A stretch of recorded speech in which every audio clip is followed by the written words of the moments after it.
উম্মি কথার অর্থ আপনি যদি দেখেন, উম্মি কথার অর্থ আমার রাসূলকে যখন লাগবি মানা আপনি যদি দেখেন, আবিধানিক অর্থ যদি দেখেন, উম্মি মানে আমি লিখতে পড়তে পারি না। কথা বুঝতে পেরেছেন? আল্লাহ রাসূলকে কি বলা হলো?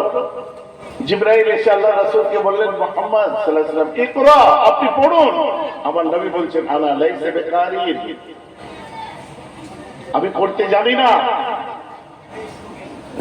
একটা আনোকার কেউ এসে আমার নবীকে বলে দেবো পড়ো, আপনাকে যদি রাস্তায় দাঁড়িয়ে আছেন কেউ এসে বলে এই পড়ো, হ্যাঁ আমি পড়তে পারবো না, যাও। আরে পড়ুন না, বলছে আমি পড়াশোনা জানি না, যাও। আবার পড়ুন, বললাম তো না। লাল রেশমি কাপড়ে যখন কিছু লিখে ও প্রত্যেকের রাসূলের সামনে দিয়ে বলা হলো আল্লাহর নামে এটা পড়ুন, আমার নবী পড়লেন ইকরা বিসমি রাব্বিকাল্লাযী খালাক, রেশমি লাল কাপড়ে সোনালী অক্ষরে লেখা। আমার নবী সেটা দেখে পড়তে আরম্ভ করলেন। অথচ নবী বললেন আমি পড়াশোনা জানি না, কিন্তু যখন সামনে দেওয়া হলো আমার নবী আল্লাহর নামে পড়লেন। জোরে বলুন সুবহানাল্লাহ। আজ আমার বুঝতে পারছেন তো নাকি? প্রয়োজন ইলমের, জাহিরি ইলমের সাথে সাথে বাতিনি ইলমেরও প্রয়োজন আছে। জাহিরি ইলমের সাথে সাথে বাতিনি ইলমের প্রয়োজন আছে।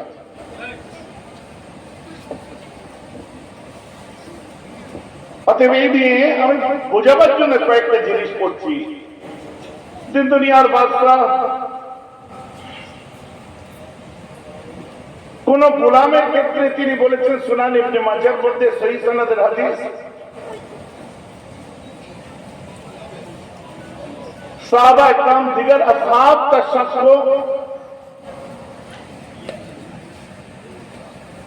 হযরত ওমর ইবনে খাত্তাব কে বলছে আল্লাহর রাসূল যেটা লিখে পাঠিয়েছিলেন এই গোলামটার ব্যাপারে আপনি কি সেটা পড়েননি? আমার নবী যেটা লিখেছিলেন আপনি কি পড়েননি? এটা অন্য কিছু নয়, এই গোলামটা অন্য আপনার খুঁত নেই, এ অসুস্থ নয়, এর কোনো ব্যাপার নেই। এই গোলামটা হচ্ছে মুসলমান হিসেবে মুসলমানকে দেওয়া হলো, আল্লাহর রাসূল লিখে দিয়েছে, আপনি কি পড়েননি? কি বলছে আল্লাহ রাসূল লিখে দিয়েছে, আপনি কি পড়েননি? আল্লাহ রাসূলের লেখাটা কি পড়েননি? অতএব আমার রাসূল ওখানে পড়েছিলেন, এখানে দেখা যাচ্ছে নবী লিখেও ছিলেন। সুলহ হুদাইবিয়ার কথা যদি বলি, আল্লাহ রাসূল দুনিয়ার বাদশা, আকায়ে নামদার, বদরি তাজদার, তিনি যখন সন্ধি হচ্ছে, হুদাইবিয়ার সন্ধি হচ্ছে, দুপক্ষ বসে যখন আলোচনা হচ্ছে, তখন এক পক্ষের হেড হচ্ছে আমার নবী মুহাম্মদ সাল্লাল্লাহু আলাইহি ওয়াসাল্লাম, হযরত আলী বসে আছেন, সব বসে আছে। আমার নবীজির নামে মুহাম্মাদুর রাসূল সাল্লাল্লাহু আলাইহি ওয়াসাল্লাম লেখা ছিল। কুফাররা আপত্তি করেছিল যে মুহাম্মাদুর রাসূল লিখে হবে না, মুহাম্মদ আব্দুল্লাহ ছিলেন, মুহাম্মদ বিন আব্দুল্লাহ লিখুন। কথাটা বুঝতে পারছেন না? আমার রাসূল হযরত আলীকে বলছে, আলী তুমি এক কাজ করো না, ওই মুহাম্মদ বিন আব্দুল্লাহ লিখে দাও। হযরত আলী বলছেন যে আমার আপনার ঘাড়ে রক্ত নেই যে আমি রাসূলুল্লাহর নামটাকে কাটবো। আমার নবী নিজের হাতে কলম তুলে দিয়ে নিজের নামটা কেটে রাসূলুল্লাহ কেটে মুহাম্মদ বিন আব্দুল্লাহ লিখে দিয়েছিলেন। বলুন না সুবহানাল্লাহ। এখন এই সমস্ত জিনিস নিয়ে যদি আলোচনা করি, যেসব মাওলানা, বক্তা, পীরজাদা, হুজুর, হযরতজি, মুবাল্লিগ, আমিররা এগুলো নিয়ে উঠে পড়ে লেগেছে, এরা কি সাব্যস্ত করতে চাচ্ছে? জলসা জুলুস করুন, ময়দানে আসুন, বাইরের তান চিবাবেন না। বাইরের তামাক চিবাতে গেলে যত রকমই ক্লিয়ারিফিকেশন, ক্লিয়ারিফাই আপনি দেন না কেন, মানুষ বিশ্বাস করবে না। কোন মাওলানা, কোন হুজুর, কোন বক্তা যদি ওয়াহাবিদের পান চিবিয়ে ফেলে, আহলে হাদিসদের পান চিবিয়ে ফেলে, যতক্ষণ গাড়ে থাকবে ততক্ষণ সেই রকম আপনার বাস বেরোবে, পান শেষ হলে আবার ঠিক হয়ে যাবে। জলসা জুলুস ময়দানে এসে করুন, নিজে ব্যবসা করুন, নিজের কাজ করুন, না পারেন ইমামতি করে খান। মাদ্রাসায় উস্তাদজিগিরি করুন, তারপরে ইমানটাকে ঠিক রাখুন। আমার রাসূলের শানকে ছোট করে নিজের ইমানটাকে খাটো করে ফেলবেন না। আমার নবীকে ছোট করে সমাজের বুকে বড় হতে শত চেষ্টা করলেও আল্লাহ আপনার মাথায় পা দিয়ে ডুবিয়ে দেবে। কোরআন বলছেন তুইজ্জু মান তাশা ওয়া তুযিল্লু মান তাশা, বেয়াদি ফেল খায়। ইজ্জত দেনে वाला আল্লাহ যেমন দিতে পারেন, আর জিল্লাতিতে ডুবিয়েও দিতে পারেন আল্লাহ। আর গুস্তাখে রাসূলদের জন্য আপনি যতই যুক্তি দেখান, যতই যুক্তি দেখান, এটা নয় ওটা। আমার কথা হচ্ছে আপনার ওই বিষয়ে আপনাদের এখন নতুন কিসের কুটকুটু নিয়ে এসেছে যে উম্মি কথার ব্যাখ্যা আর আপনাদের স্পেসিফিকেশনের যুগে দিতে হবে। ১৫০০ বছর পরে উম্মি কথার ব্যাখ্যা দিতে হবে সাধারণ মুসলমানদের কাছে। কথাটা আমার বোঝা যাচ্ছে তো নাকি? মাওলানারা সব মোজাজ্জাব কথা বলছে, আমার কাছে কথা হচ্ছে উম্মি মানে কি, রাসূলকে উম্মি কেন বলা হয়েছে, এই হয়েছে ওই হয়েছে, আর কোন ওয়াজ খুঁজে পাননি? উম্মির ব্যাখ্যা জানেন? আল্লাহ রাসূলকে একজন খ্রিস্টান মানুষ, শুনুন, আল্লাহ রাসূলকে একজন খ্রিস্টান মানুষ স্পিটার বাসওয়াকের সময় বলছেন লেটেড himself Prophet Muhammad is the illiterate person because সে এই কথা শুনে বলেছিল, আমার রাসূল বলেছিলেন উম্মি আনা উম্মিন, আমি উম্মি, আনা লাইসা বিকারিন, মা'আনা বিকারিন, এই সমস্ত কথাগুলো রাসূল বলেছিলেন। তার পরিপ্রেক্ষিতে একজন জ্যোতিষবিদ্যায় পারদর্শী স্পিটার বাসওয়াক বলল যে হযরত মুহাম্মদ হচ্ছে একটা অজ্ঞ মানুষ। ওটার ব্যাখ্যা করতে গিয়ে বিভিন্ন লেখকরা লিখলো যে মুসলমানরা বেশি পড়াশোনা করে না কেন জানো? হযরত মুহাম্মদও তো বেশি পড়াশোনা জানতো না, সেও তো নিরক্ষর ছিল। নাউজুবিল্লাহ বলেছেন। দরজা কে খুলে দিল? তোমার মতো মাওলানা। দরজা কে খুলে দিল?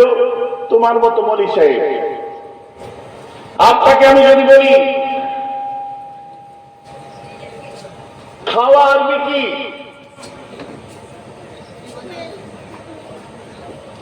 কথা বুঝতে পারছেন না? খাওয়া আরবি কি?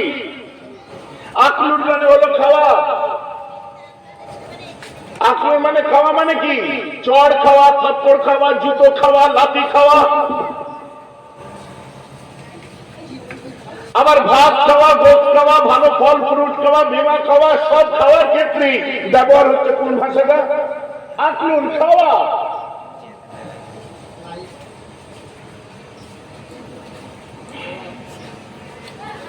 পান করা কি? শরবুন মানে পান করা। সব পান করা কি শরবুন না, শরাব বলা হয়।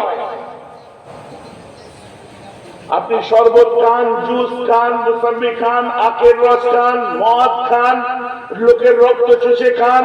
কথা বুঝতে পারছেন? সব পান করা কি শরবুন বলা হয়, সেটা থেকে শরাব এসেছে। এখন উম্মি কথার আপনি কি ব্যাখ্যা করছেন?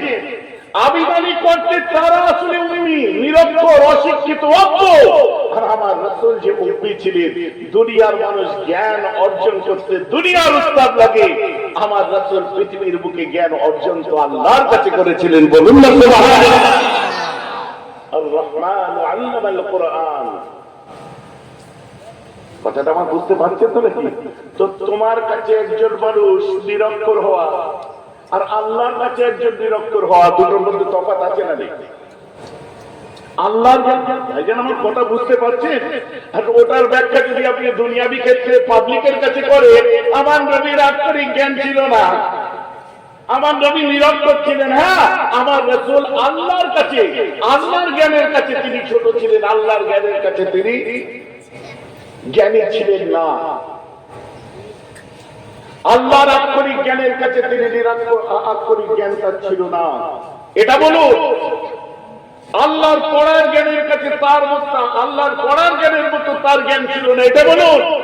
এটা আম ভাবে তাকে যদি আপনি বলে দেন, ও তো মুশকিল কাণ্ড। কথাটা বুঝতে পারছেন কি পারছেন?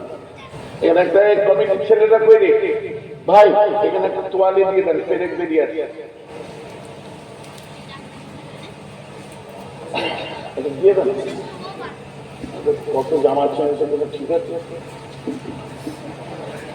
একটু শানে মুস্তাফা আলোচনা করতে চাই। কি আলোচনা করব?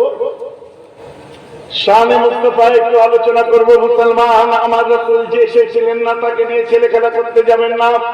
মোল্লার দল, মৌলবীর দল ঠুকরে ঠাকরে দু চারটে আপনার ইবাদত করতে শিখে গেছে বলে বড় আলেম মনে করে বসো না নিজেকে। দম্ভ দাম্ভিকতা ছেড়ে দাও, এখনো বাচ্চা তুমি। অনেক শিক্ষা অর্জন করতে হবে, অনেক জ্ঞান অর্জন করতে হবে। আমরা দুনিয়াতে সবাই তালিবুল ইলম হিসেবে ঘুরে বেড়াই, কেউ আমরা মুকাম্মাল হতে পারিনি। কারণ ইসলাম এমন একটা সমুদ্রের নাম, যত ঢুকবে আমার রাসূলের লাইফ এমন একটা সমুদ্র, যত ঢুকবে তত মুক্ত খুঁজে পাবে। কথা ঠিক বলছে না ভুল বলছে? যত ঢুকবে তত মুক্ত খুঁজে পাবে। ইসলাম ছেলে খেলার ব্যাপার না। আর আমার রাসূল শুনুন, 40 বছর বয়সে আমার রাসূল নবুয়ত প্রাপ্তি হয়েছে। 40 বছর বয়সে আমার রাসূলের নবুয়ত প্রাপ্তি হয়েছে। কিন্তু আমার রাসূলের জন্মের সময় কি হয়েছিল? আমার মুসলমান খেয়াল করে শুনে রেখে দিন, একটা ওয়াকিয়া, সহি ওয়াকিয়া শুনুন, আসাস আর ভালো করে পড়ুন। পরে সিরাতুন নবীর আলোচনা শুনবেন। সিরাতুন নবী মানে আদর্শ, উসওয়ায়ে হাসানা। আর আসাসিয়ার মানে তার সব সাবেকি কথাবার্তা, তার সম্পর্ক, পুরাতন কথাবার্তা। আমার রাসূল যখন দুনিয়ার বুকে তাশরীফ এনেছিলেন, আমার নবীজির দাদুজি দিদি তখন কাবা শরীফের ভিতরে ছিলেন, আল্লাহর কাবার ভিতরে। আমার রাসূল যখন জন্ম নিয়েছিলেন তখন ইরানের জমিনেতে কিছু একটা ঘটনা ঘটেছিল। আমার রাসূল যখন জন্ম নিয়েছিলেন ওই সময় রোম সম্রাটের অট্টালিকায় কিছু একটা ঘটনা ঘটেছিল। আমার রাসূল যেদিন জন্ম নিয়েছিলেন ওই দিনে কিসরা আরেকটা অট্টালিকায় কোনো ঘটনা ঘটেছিল। আমার রাসূল যেদিন দুনিয়ায় তাশরীফ এনেছিলেন ওই দিন সাফা মারওয়া পাহাড়টা কেঁপেছিল। আমার রাসূল যেদিন দুনিয়ায় তাশরীফ এনেছিলেন ওই দিন থেকে শয়তান জিনদের আকাশে উঠা বন্ধ হয়ে গেছিল। বলেন না সুবহানাল্লাহ। ওয়াজ বোঝা যাচ্ছে? এবারে কোরআন পাকে আসেন। সূরাতুল জিন, বিসমিল্লাহির রহমানির রহিম। ওয়ান্না কুন্না নাকুযু মিনহা মাকাইদা লিস-সামঈ ফামান ইয়াসতামি'ল আন ইয়াজিদ লাহু শিহাবান রাসাদা। ওয়ান্না কুন্না নাকুযু মিনহা মাকাইদা লিস-সামঈ। শয়তান জিনরা বলছে আল্লাহ আর ফেরেশতাদের মধ্যে কোনো আলোচনা যখন গোপন ভাবে হতো, আমরা চুরি করে লুকিয়ে লুকিয়ে লুকিয়ে লুকিয়ে সেই আলোচনাগুলো শুনতাম।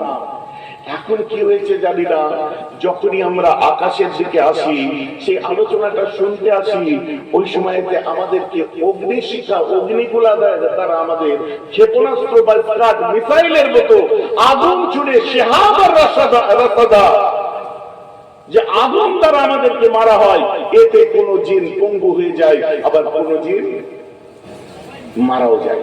এটা কি হলো? আকাশে তো খবর দিচ্ছে। বড় শয়তান ইবলিসকে জিজ্ঞেস করছে, ভাই এই ঘটনাটা কি?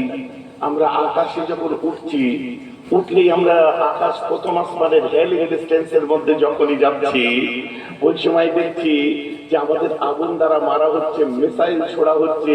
ব্যাপারটা কোথায় কি আমরা তো বুঝতে পারছি না। বলছে আকাশের কোনো ব্যাপার নয়, ঝনঝনে ব্যাপারটা কমাও তো, ঝনঝনে ব্যাপারটা একটু কমাও, একটুখানি সাউন্ডটা প্লেন করে একটু ইকো দিয়ে দাও। হ্যাঁ, গেন বেশি হয়ে আছে ওদের, এটা কমে। বুঝতে পারছেন? এটা কি ব্যাপার ভাই একটু বলুন তো। বলছে দুনিয়ার বুকে কিছু ঘটনা ঘটেছে, দেখো এটা আকাশের কোনো ব্যাপার নয়। কে বললো? ইবলিস বলে দিল যে দুনিয়ায় কিছু ঘটেছে, দেখো এটা আকাশের কোনো ব্যাপার নয়। ওই জিনগুলো কি করলো? শুনে চলে আসলো। জিনেদের মধ্যে আলোচনা হলো, ইয়ামানের নাসিবাইন শহর, একটা বিখ্যাত শহরের নাম হলো নাসিবাইন। এই ইয়ামানের নাসিবাইন শহরের একদল জিন তারা পৃথিবী পরিক্রমা করতে আরম্ভ করলো, যে দুনিয়ায় ঘটনা ঘটেছে, কোথায় ঘটেছে ওটা আমরা দেখতে চাই। একদিন গেল, দুদিন গেল, 10 দিন গেল, 20 দিন গেল, 40 দিন, 50 দিন, 1 বছর, 10 বছর, 20 বছর, 30 বছর, 40 বছর খুঁজেই চলেছে, কিছুতেই খুঁজে পেল না। তখন বলছে আরেকবার জিজ্ঞেস কর না কি হতে পারে দুনিয়ায়। বলছে দুনিয়ায় কোন আসমানি কিতাব এসে এমন ঘটনা ঘটে, আর দুনিয়ায় যদি কোনো পয়গম্বর আসে তখন এমন ঘটনা ঘটে। বলে সুবহানাল্লাহ। আপনারা কোরআনের তাফসীর দেখুন, সূরাতুল জিন। وأنا كنا نقعد منها مقاعد للسمع فمن يستمع الآن يجد له شهابا رصدا। التفسير দেখুন, দেখা যাবে যে প্রথম জিন আল্লাহ রাসূলের হাতে মুসলমান হয়েছিল কারণে মানাজিল থেকে আমার রাসূল যখন ভ্রমণ করে ওয়াদি নাখলাতে পৌঁছায়, খেজুরের বাগানে পৌঁছেছিলেন, ওই জায়গায় প্রথম জিন মুসলমান হয়েছিল নবীর কাছে। এই ওয়াকিয়াটাই আমি আসছি। ভাইজান বুঝতে পারছেন? আমার রাসূলের দাদার নাম হচ্ছে আব্দুল মুত্তালিব। কি নাম? আসল নাম হচ্ছে শাইবা। আসল নাম শাইবা। আব্দুল মানে হলো গোলাম, মুত্তালিব মানে মুত্তালিবের গোলাম। এই শাইবা আসলে মুত্তালিবের গোলাম। কে বলেছিল? মক্কায় যখন শাইবা আপনার পৌঁছায়, ওই সময় মুত্তালিব সাথে ছিল। সবাই বললে এই সুন্দর বাচ্চাটাকে, শাইবা মানে শুভ্র সুন্দর, সাদা ফর্সা সুন্দর দেখতে। সকলে মিলে বললে এই সুন্দর বাচ্চাটাকে। ওই সময় সকলে মিলে একই কথা বলেছিল, এটা হলো মুত্তালিবের গোলাম। জেন কমিয়ে দাও, জেন কমিয়ে প্রেম করে এই করে বাচ্চা। সকলে বললে এই সুন্দর বাচ্চাটাকে, এক কথায় সবাই মিলে বলেছিল এটা হলো মুত্তালিবের গোলাম। তোমার সেই মাইক্রোফোন কই গো? সেই মাইক্রোফোন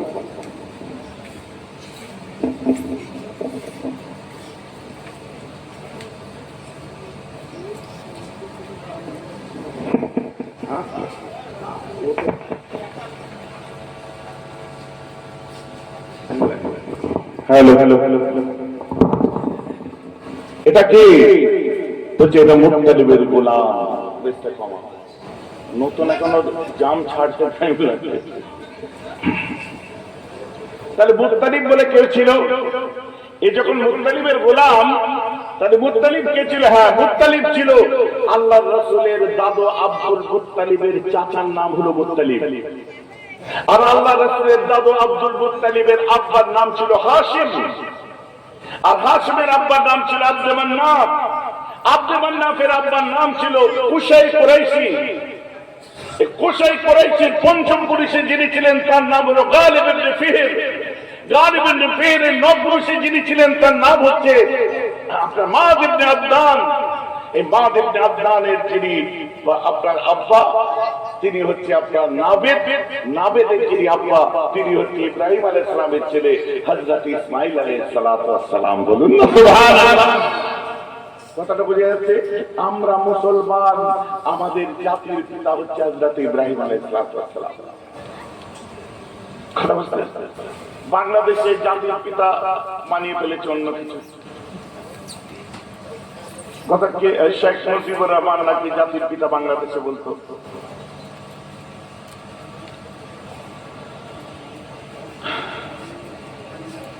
আমাদের দেশে বিভিন্ন কওমের মানুষ আছে, বিভিন্ন জাতের মানুষ আছে, গান্ধীজিকে বলে। কিন্তু মুসলমানদের জাতির পিতার নাম হচ্ছে হযরত ইব্রাহিম আলাইহিস সালাম। ইব্রাহিম নবীর ছেলের নাম নাবেদ, নাবেদের ছেলের নাম মাদ ইবনে আদনান। তার নবপুরুষে জন্ম নিয়েছিলেন গালিব ইবনে ফিহর। গালিব ইবনে ফিহরের পঞ্চম পুরুষে জন্ম নিয়েছিলেন কুসাই কুরাইশি। কুসাই কুরাইশির ছেলে হচ্ছে আপনার আব্দুল মান্নাফ। আব্দুল মান্নাফের ছেলের নাম হচ্ছে হাশিম। এই হাশিমের প্রথম পক্ষের স্ত্রীর বাচ্চা ছিল না, ইনি মদিনায় একটা বিয়ে করেছিলেন। ব্যবসার কাজে সিরিয়া যেতেন। শাম, যেটাকে বর্তমানে আগের দিনে শাম বলা হতো, বর্তমান যার নাম সিরিয়া। ওই সময় তিনি রাস্তায় কোন জায়গায় হট করে আরাম করে কিছুদিন ছিলেন, সেখানে বিয়ে করেছিলেন। বানু নাজ্জার গোত্রের একটি মেয়ে, খুব সুন্দরী কুমারী মেয়ে বিয়ে করেছিলেন। নাম হচ্ছে সালমা বিনতে আমর। তার ঔরসজাত একটা সন্তান ছিল, যেটা হাশিম মারা যাওয়ার পরে যখন এই বাচ্চা বড় হয়ে কৈশোরে পৌঁছায়, 10-12 বছর বয়স, তখন মক্কায় খবর হলো যে হাশিমের একটা উত্তরাধিকার আছে, সেটা মদিনায় আছে। তার মা দিতে চাচ্ছে না, আর তার আব্বার পরিচয় বলতে চাচ্ছে না। কেন বলতে চাচ্ছে না? বুঝে না, তিনি কুরাইশ ছিলেন। আর কি ছিলেন? আর কিচ্ছু বলো না, কুরাইশদের আয়েব বলতে নেই।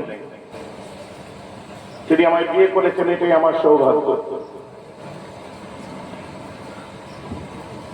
মুতালিব, হাশিমের ভাইয়ের নাম ছিল মুতালিব, আর একজন ভাইয়ের নাম ছিল আব্দে শামস।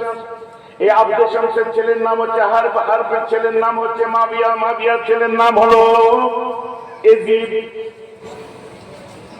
মহরবের আলোচনায় শুনে নেবেন 26 তারিখ থেকে উমাইয়া পিরিয়ড আসছে। আবার ওই বাড়িতে আব্দে শামসের ছেলে আবুল আস, আবুল আসের ছেলে হচ্ছে আফফান, আফফানের ছেলে হচ্ছে উসমান গনি। ইনি আমার রাসূলের আশারে মুবাশশারার রকম। সুবহানাল্লাহ।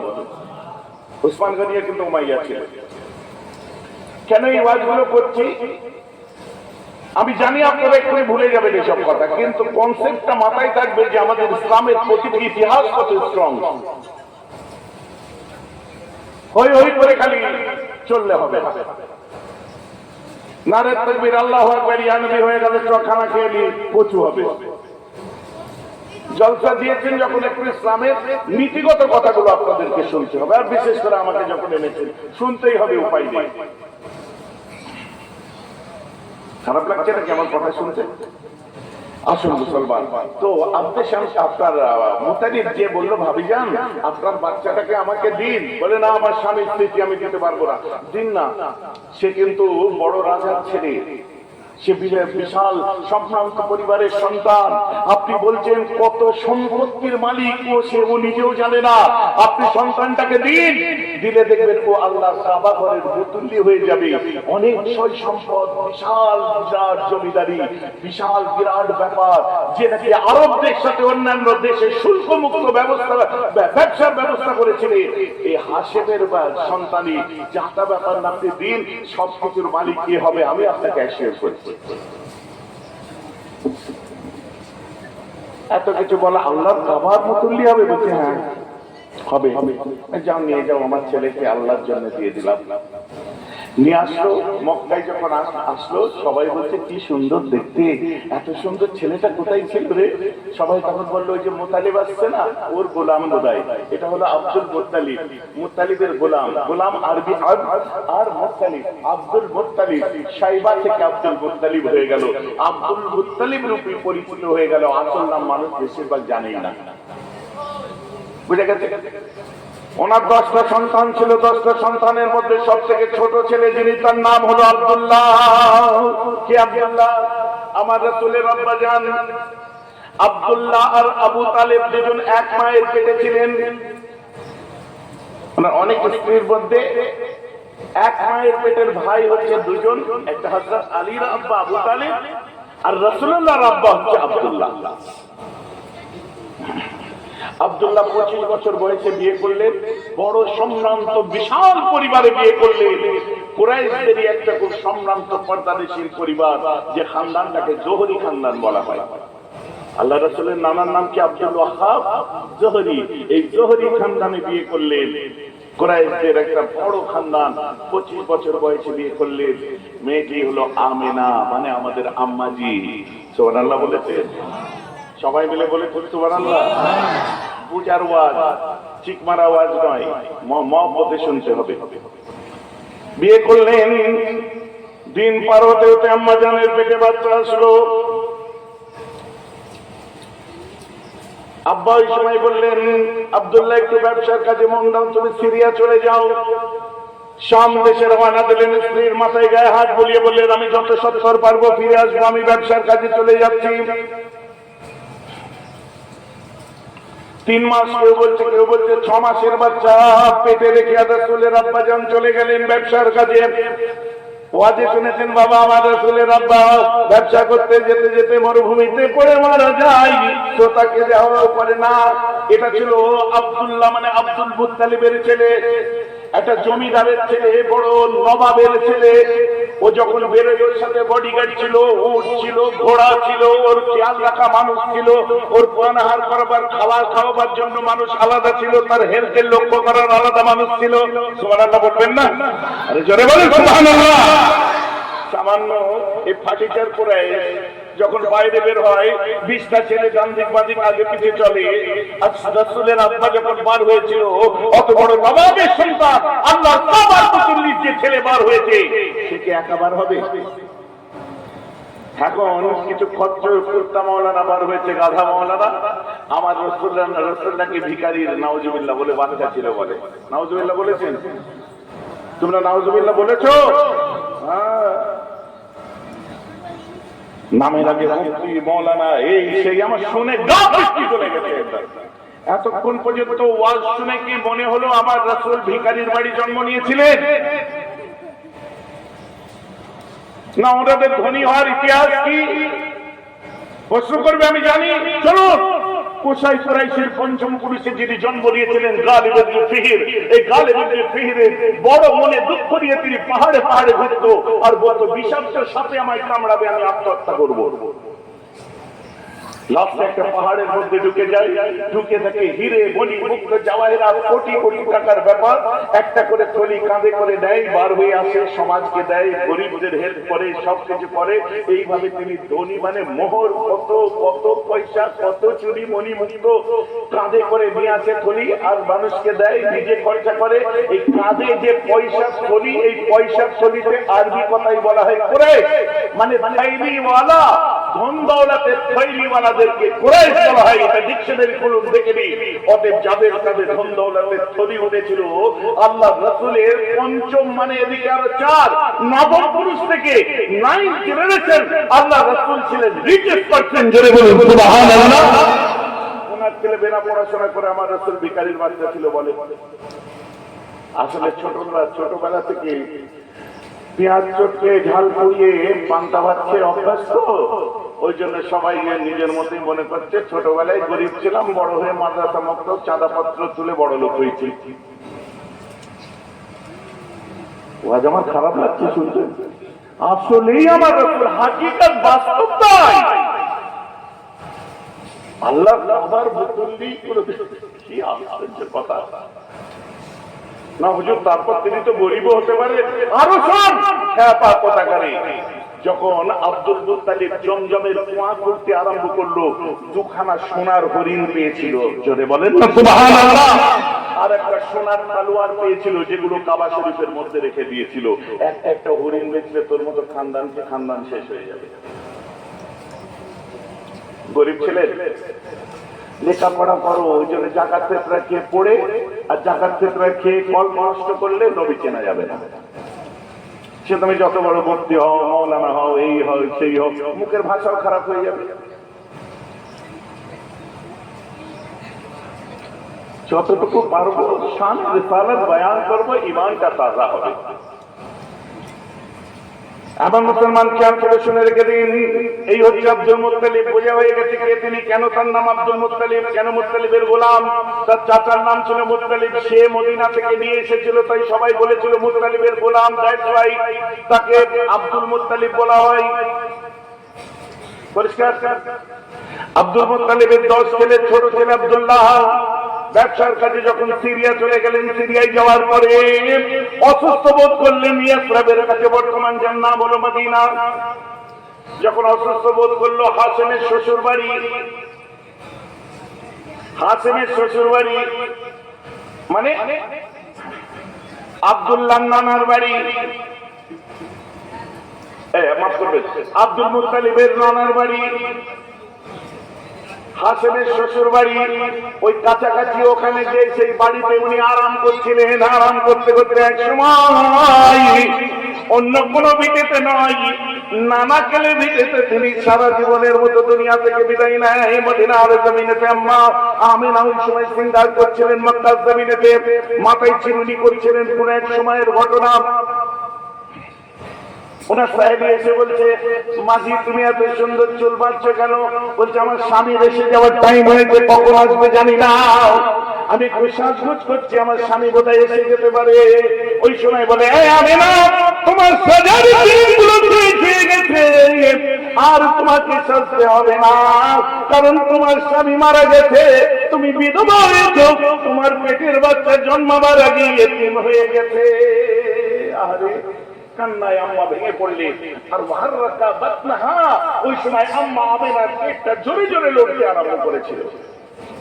মানে আমার নবী বুঝতে পেরেছিলেন যে আমি এতিম হয়ে গেছি। পেটের মধ্যে রাসূল আমার কাঁদতে আরম্ভ করে দিয়েছিলেন। হতে পারে তন্দ্রা এসে গেছে, ঘুম এসে গেছে।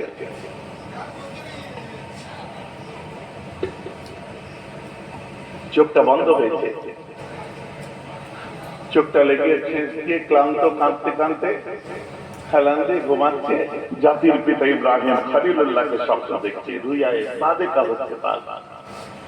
স্বপ্নের মধ্যে ইব্রাহিম আলাইহিস সালাম এসে বলছে, আমিনা তুমি মন খারাপ করো না, কেঁদো না। কে আপনি? বলছে আমি ইব্রাহিম খলিলুল্লাহ। সে মাশাআল্লাহ আপনি? হ্যাঁ। স্বপ্নের মধ্যে দেখছি ইব্রাহিম আলাইহিস সালাম এসে বলছে, আমিনা তোমার পেটে যে বাচ্চাটা আছে ওটা হেরা ঘেরা বাচ্চা বলো না, ওটা জাতা বাচ্চা বেও না, ওই বাচ্চাটা শাহিনশাহে দো আলম হয়ে যাবে, ওই বাচ্চা জন্মবার সময় নূরে মুজাসসাম হবে, ও সাহেবুল জুদ ওয়াল কারাম হবে, ও হযরত আহমদ মুস্তাফা হবে। এই আমিনা ওই বাচ্চা যে সে বাচ্চা নয়, ও লাউলাদ হয়ে যাবে, ফকরে মুজদাত হয়ে যাবে, শাফিয়ে মাশর হয়ে যাবে, সাকিয়ে কাউসার হয়ে যাবে, তাবেদারে মদিনা হয়ে যাবে, দুলহায়ে মদিনা হয়ে যাবে, আকায়ে নামদার হয়ে যাবে, মদনী তাজদার হয়ে যাবে, গরিব উম্মতের গমখার হয়ে যাবে, মদিনার জুমার হবে। আমি মা তোমার বাচ্চা জন্মার পরে আমার মতো যত নবী রাসূল আছে কুল নবীদের সরদার হয়ে যাবে।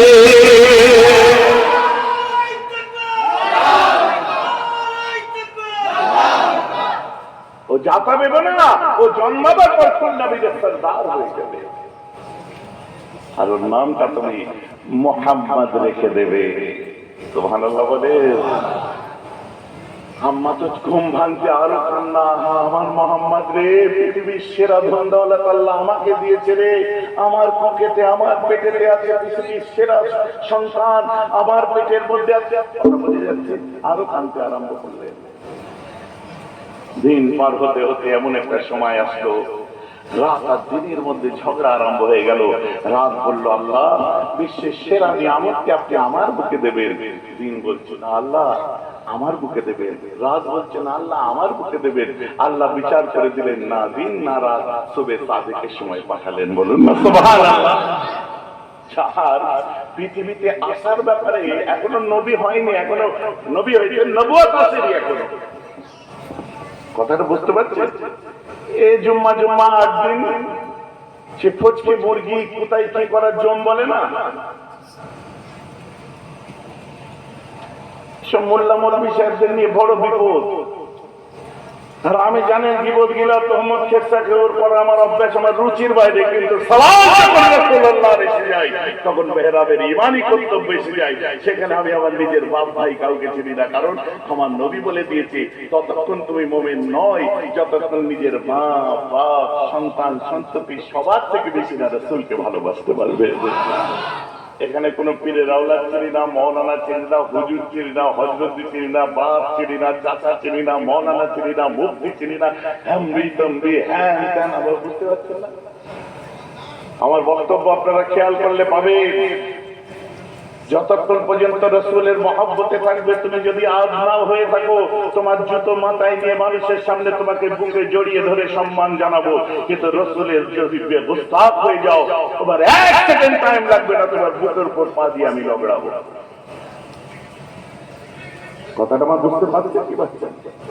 এগুলো আগে আমার বিভিন্ন ওয়াজে তুই গোলামানে মুস্তাফা হয়ে যা, গরিবের আশিক হয়ে যা, তোর পায়ের ধুলো বেরাবে চোখের সুরমা। আর যদি এদের গোস্তাখ হয়ে যা, তো বেরাবের জুতো ধুলো চাটার সুযোগ তোকে দেবো না।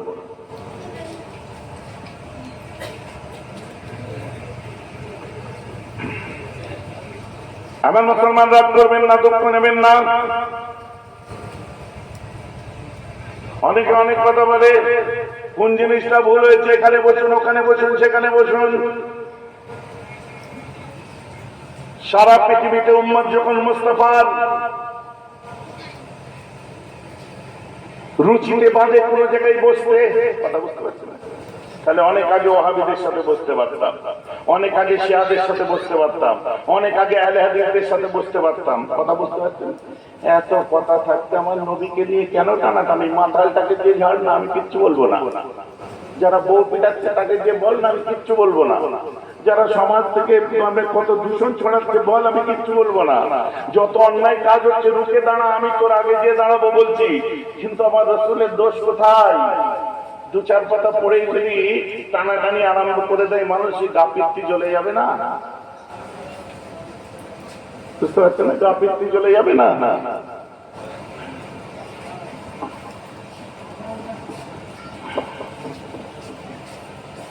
ট্রাকের উপরে থাকো, লাইনের উপরে থাকো, এই হাত আল্লাহ সকল করে বলছে অনেক রতি মহারতি তৈরি করেছে। কথা বুঝতে পারছেন? অনেক রতি মহারতি তৈরি করেছে। আমরা সবাই মিলে সেসব মোল্লা, মৌলানা, মৌলবি, হুজুর, হযরত সাহেব গুলোকে আমরা দায়িত্ব দিচ্ছি বুঝাবার, কিন্তু কেউ যদি মনে করে আমাকে বুঝাবার মতো কেউ নেই, মুআল্লিমুল মালাকুত ফেরেশতা আজাজিলের থেকে বড় আলেম আর কেউ আছে? মুআল্লিমুল মালাকুত ফেরেশতা আজাজিল, পরে তার নাম হচ্ছে ইবলিস, শয়তান। কোরআন পড়ুন, বুঝুন। কেন সেন্সিটিভ আলোচনা করব, কেন স্পর্শকাতর আলোচনা পাবলিকের মধ্যে করব? জনসমক্ষে এসে যেগুলো মানুষ নিতে পারবে না সেগুলোকে আলোচনা করে ওয়াজ করে মানুষকে কেন তোমরা করব? আপনি বৈঠকিতে আলোচনা করুন, ক্লাস করুন, সেই ক্লাসের মধ্যে আলোচনা করুন। মুরিদ মুতাকিদিনদের আমাদের দুটো লাইন আছে, একটা জলসা জুলুস যেমন করি, মাদ্রাসা বক্তব্য, ওপেন ইউনিভার্সিটি যেমন আছে, তেমন আমাদের খানকাই কাজ আছে। খানকায় বসে সেগুলোকে বলুন। মজলিসের মধ্যে যদি আমি একটা কথা বলি, 10 জন বুঝবে, 5 জন বুঝবে না।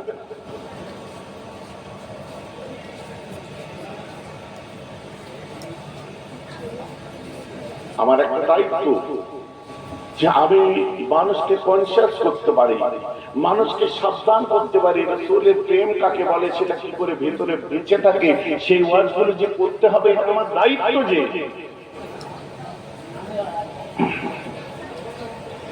আমার মুসলমান খেয়াল করে শুনে রেখে দিন,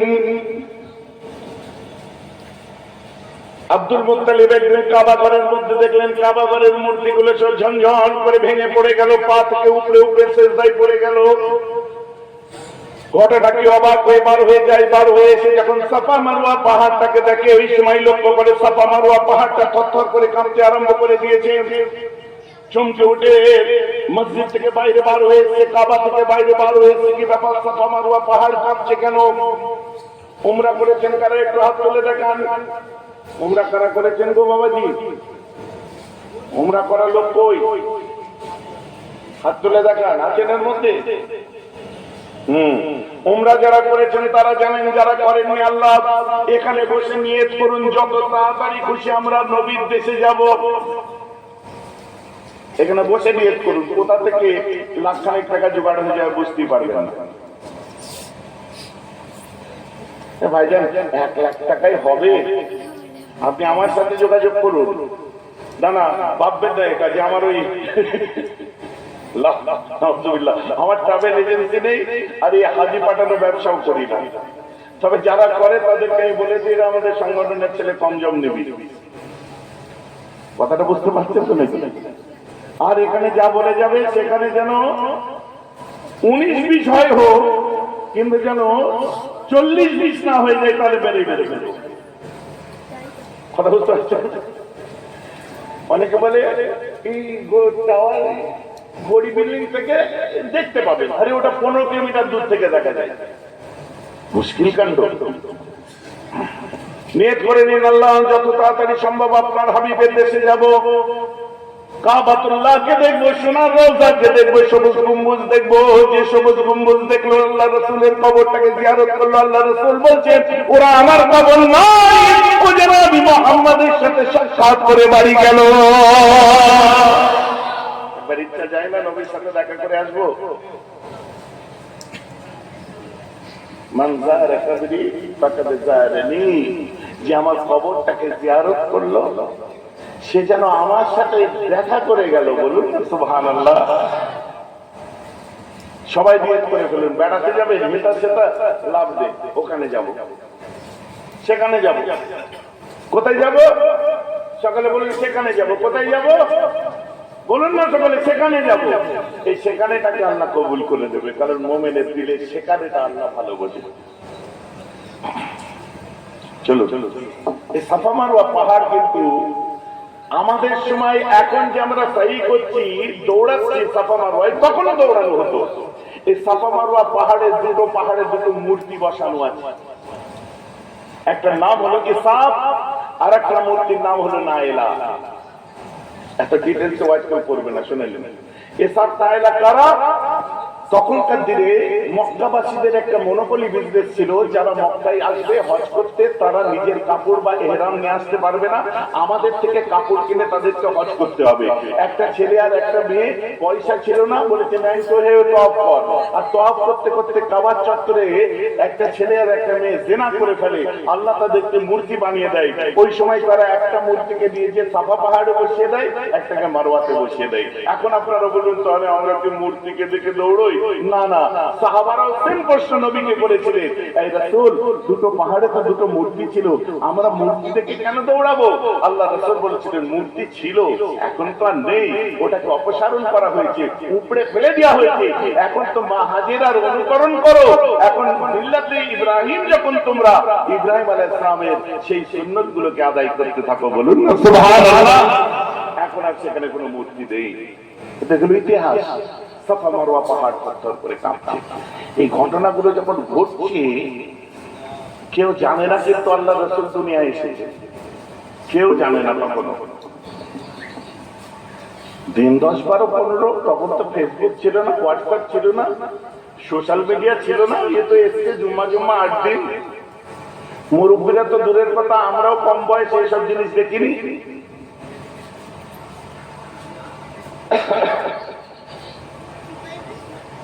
দিন 10, 12 পরে আব্দুল মুত্তালিব এক সময় মক্কার বাজারে কাবার চত্বরে দাঁড়িয়ে সবাই বলছে একটা আজব ঘটনা ঘটলো ভাই কিছুদিন আগে। বলছে কবে বলো তো? বলছে রাতটা ছিল 8 কি 12, এই দুটো ডেট কিন্তু রাসূলের জন্মের দিন হিসাবে ধরা হয়। 8ই রবিউল আউয়াল একটা মত বলছে, 12ই রবিউল আউয়াল একটা মত বলছে।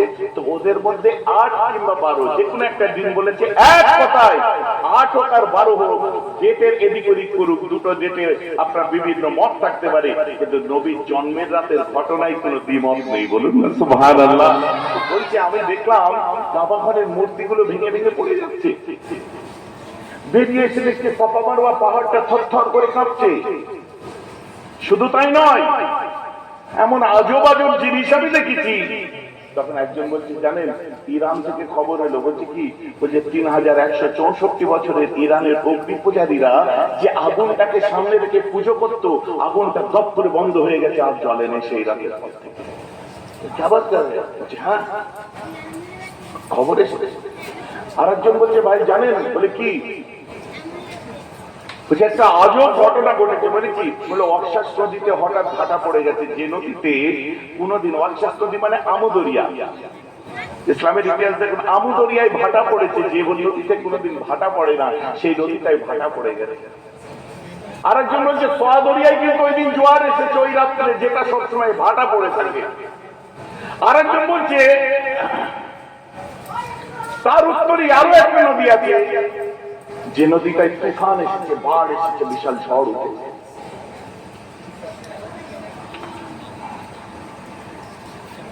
আরেকজন এসে বলছে ভাই আর একটা কথা শুনবেন। বলছে কি? বলছে অবাক কাণ্ড। বলে কি? বলছে রোম সম্রাট কাইসারের রোম সম্রাটের অট্টালিকা বিশাল বিখ্যাত, আপনারাও শুনেছেন। রোম সম্রাটের অট্টালিকা থেকে 14খানা পাথর হঠাৎ ভেঙে পড়ে গেছে। সে ভাবছে এটা কি কোনো আর্থকোয়েক হলো, এটা কি কোনো ভূমিকম্প হলো, এটা কি কোনো রকম ট্রিমার হলো, এটা কি কিছু হলো, কেন এমন ভেঙে পড়ে গেল, চিন্তায় পড়ে গেছে। এর ব্যাখ্যা খুঁজে দেখা যায় কি? ওই যে বাদশা দেখছে নিজের অট্টালিকার 14খানা পাথর ভেঙে পড়েছে, ওই বাদশার 14টা বাদশার মাথায় যিনি ওখানকার রাজত্ব গ্রহণ করেছিলেন তিনি আমার রাসূলের উম্মত, অন্য কেউ নয়, অটোমান সাম্রাজ্যের শাসক দ্বিতীয় মুহাম্মদ। বলুন না সুবহানাল্লাহ। ইস্তাম্বুল জয় করেছিল, যে ইস্তাম্বুলে হায়া সোফিয়া গির্জা থেকে মসজিদ হয়েছিল। মাঝে মধ্যে আওয়াজ ওঠে না যে প্যালেস্টাইনের বাইতুল মুকাদ্দাসের পরের বার হায়া সোফিয়া দিয়ে লাগবে? এই হায়া সোফিয়া যিনি করেছিলেন তার নাম হচ্ছে অটোমান সাম্রাজ্যের আপনার সম্রাট দ্বিতীয় মুহাম্মদ। এই বাদশার 14 জন বাদশার পরে ওখানকার মুসলমান রাজত্ব এসেছিল, ইস্তাম্বুল জয় করলো। রোমের ওই অংশটা, পূর্ব অংশটা কিন্তু বর্তমানে ইস্তাম্বুলের মধ্যে পড়েছে। আমার পড়াশোনা করা ছোট ছোট বাচ্চা ভাইগুলো খুব মজা নিয়ে শুনছে, আমি বুঝতে পারছি। কিছু বোঝা যাচ্ছে ভাই? একজন ইতিহাসের কথা, না গাল গপ্প নেই, না আজগবি কোনো কথা নেই, বুঝে নেওয়ার জিনিস, আর ওয়াজ শক্তি বোঝার জিনিস। ইরানের চিফ জাস্টিস প্রধান বিচারপতি স্বপ্ন দেখলো কি? স্বপ্নের মধ্যে দেখছি দজলা নদী পার হয়ে উট বোঝাই করে করে আরবরা সব ইরানে ঢুকে পড়ছে। এটা আরবদের থেকে কোনো বিপদ আসছে না তো? হ্যাঁ, ওটা টাইম লেগেছিল। ওমর ফারুকের জমানায় ইরান মুসলমানরা জয় করে নিয়েছিল। বলেন সুবহানাল্লাহ। ইরান ওমর ফারুকের জমানায় জয় হয়েছে। সেখানে এখন শিয়াদের রাজত্ব চলছে, ওটা ভিন্ন ব্যাপার। সবাই মিলে যখন আলোচনা করছে, বলছে ভাই চলো, বলে কি?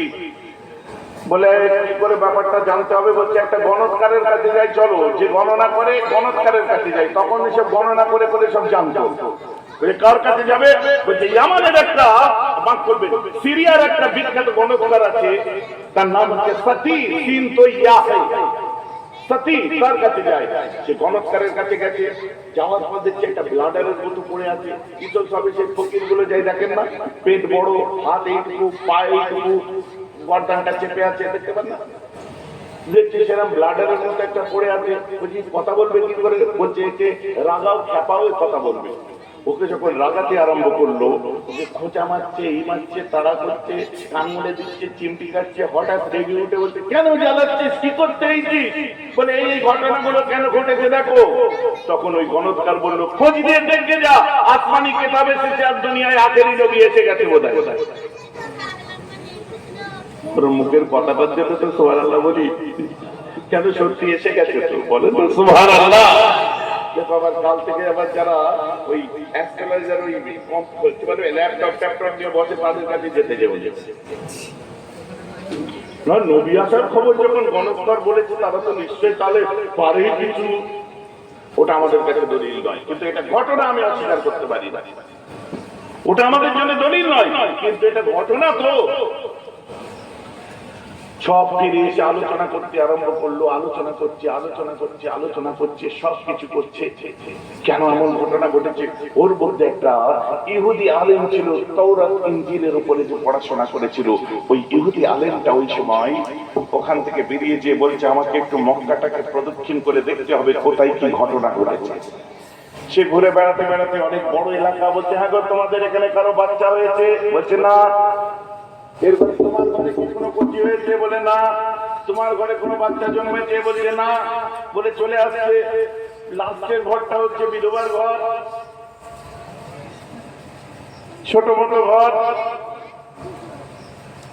স্বামী চলে গেছে, অত সাজসজ্জা করেনি ঘরটা, করলে করতে পারত। বুঝতে পারছেন না? যেহেতু মাগো ভেতরে কেউ আছো? হ্যাঁ আছি, আমার শরীরটা একটু অসুস্থ। বলে কেন? বলে দিন 15-20 আগে আমার বাচ্চা হয়েছে। হ্যাঁ? বলে হ্যাঁ। বেটা ছেলে না মেয়ে ছেলে? বলছে বেটা ছেলে হয়েছে। ও, ছেলের নাম কি? বলছে আমার ছেলের নাম হচ্ছে আহমদ। فمبشرا برسول يأتي من بعد اسمه আহমদ। হযরত ঈসা আলাইহিস সালাম বলছে আমার পরে আরো একটা রাসূল আসবে, যে রাসূলটার নাম হবে আহমদ। فمبشرا, এটা হচ্ছে দুঃখের নয়, এটা হলো আনন্দ সংবাদ। فمبشرا, আনন্দের সংবাদ যে আমার পরেও একটা রাসূল আসছে যার নাম হবে আহমদ। এসেছে আমার রাসূল। তো চমকে উঠেছে যে হ্যাঁ গো, আরো কোন নাম আছে? হ্যাঁ আছে। বলে কি? ওর আর একটা নাম হলো মোহাম্মদ, তার তো সব হাওয়ালি। হ্যাঁ, বলো কি? আপনি বলেন ভাই সে তো মুসলমান ছিল, সে তো তাওরাত ইনজিল পড়তো, মানে ঈসা আলাইহিস সালাম, দাউদ আলাইহিস সালাম নবীদের ফলো করতেন, তখন তো হ্যাঁ মুসলমান ছিল, কিন্তু ওর রাগের কারণ অন্য জায়গায়। হ্যাঁ গো, একটা কথা বলবো। বলে কি? তোমার স্বামী আছে? বলে না, আমার স্বামী বাচ্চা পেটে 6 মাসের যখন তখন মারা যায়, বিধবার ঘরে বাচ্চা জন্মে। আরো কান্না, তাওরাতে তাই লেখা আছে, ইনজিলে তাই লেখা আছে, বিধবার ঘরে আমার রাসূল জন্মাবে। বলুন না সুবহানাল্লাহ। এ মহা মুশকিল কাণ্ড। পুরিয়ে বলছে হ্যাঁ গো, ও কি খেজুরের দেশে ভ্রমণ করবে, হিজরত করে পালিয়ে যাবে? বলছে এটা তো আমি বলতে পারবো না, ও বয়স হলে বোঝা যাবে। ওই যে আরেকটা কথা বলো, ও কি বড় হয়ে সাদকা গ্রহণ করবে না, খালি হাদিয়া নেবে? দান নেবে না, হাদিয়া নেবে? না, এটাও বলতে পারবো না। বড় হলে বোঝা যাবে। কুরাইশের দান সাদকা এগুলো নেওয়া চলে না। যেমন আমি যদি না খেয়েও মরে যাই, আপনি আমাকে কোনো যাকাত দিতে পারবেন না, কারণ আমার যাকাত নেওয়া চলবে না। কথাটা বুঝতে পারছেন? যারা সৈয়দ বংশের মানুষ আছে, যারা কুরাইশ আছে, সিদ্দিকী আছে, এরকম এরা যাকাত নিতে পারবে না, এদের যাকাত চলে না, এদের সাদকা চলে না। এটা এদের তাকওয়া। ভাই যে আমার কথা বুঝতে পারছেন তো? কারণ ইতিহাসগতভাবে এদের যে ধনী ছিল সেই পরম্পরা লুকিয়ে আছে। তার চলতেই পাগলু মৌলানা সব এসে বলছে ভিখারির বাড়ি নবী জন্মেছে। নবীর বংশে আজও যারা জন্মেছে তাদের এখনো যাকাত চলে না, তাহলে ভিখারি হয় কোথা থেকে? এই যে আমার কথা বুঝে যাচ্ছে। আপনি বলবেন হুজুর অনেক হুজুর এসে জাকাতের টাকা বলে, কিছু শাড়ি পাঠাও, কিছু 2 লাখ টাকা পাঠাও, কিছু লুঙ্গি পাঠাও। ওসব খচ্চর হুজুরদের ব্যাপারে আমি বলতে পারবো না ভাই। যেটা নীতিগত কথা আমি বললাম, তুমি আমার সামনে আমার সাথে কথা বলো। কে কি নীতিভ্রষ্টতা করছে ভাই, তার জিম্মেদারি আমি নিয়ে বসে নেই। কথাটা বুঝতে পারছেন কি পারছেন? এখানে আমার দাদা হুজুরের সংগঠনের কত ছেলে আছে? জমিয়তুল উলামায়ে বাংলা আসামের হাত তুলে দেখাও তো। মাশাআল্লাহ, জীবনে বলতে পারবে মেহরা হুজুর 4 আনা পয়সা হাত নামিয়ে নাও বাবু, নামাও। জীবনে একটা ছেলেকে জিজ্ঞেস করো মাথায় 7টা কোরআন তুলে দিয়ে, জীবনে মেহরা হুজুরের হাতে 10 টাকা চাঁদা তুলে দিয়েছি? সংগঠন চলছে, জীবনে তার মেহরা হুজুরের হাতে পয়সা দিয়েছি যে আমাদের এলাকার এই উঠেছে কেন্দ্র, এটা রাখেন না, সিস্টেম নেই আমার। কারণ মুজাদ্দেদ জামানের সংগঠন করি। আজকে বন্যা ত্রাণে কত রং ঢং দেখবো, মানুষ ডুবে যাচ্ছে, ফটো তুলতে সব ব্যস্ত, সেলফি তুলছে পুড়ে ঘরের পাশে। আপনারা দেখতে পাচ্ছেন এখন আমরা অমুকের তরফ থেকে ত্রাণ দিতে এসেছি। দেখেন সব ডুবে যাচ্ছে, বড় নির্মম অবস্থা। তবে ছাগলটা পড়ে গেল তোর না, আসল কথা বেরিয়ে পড়েছে।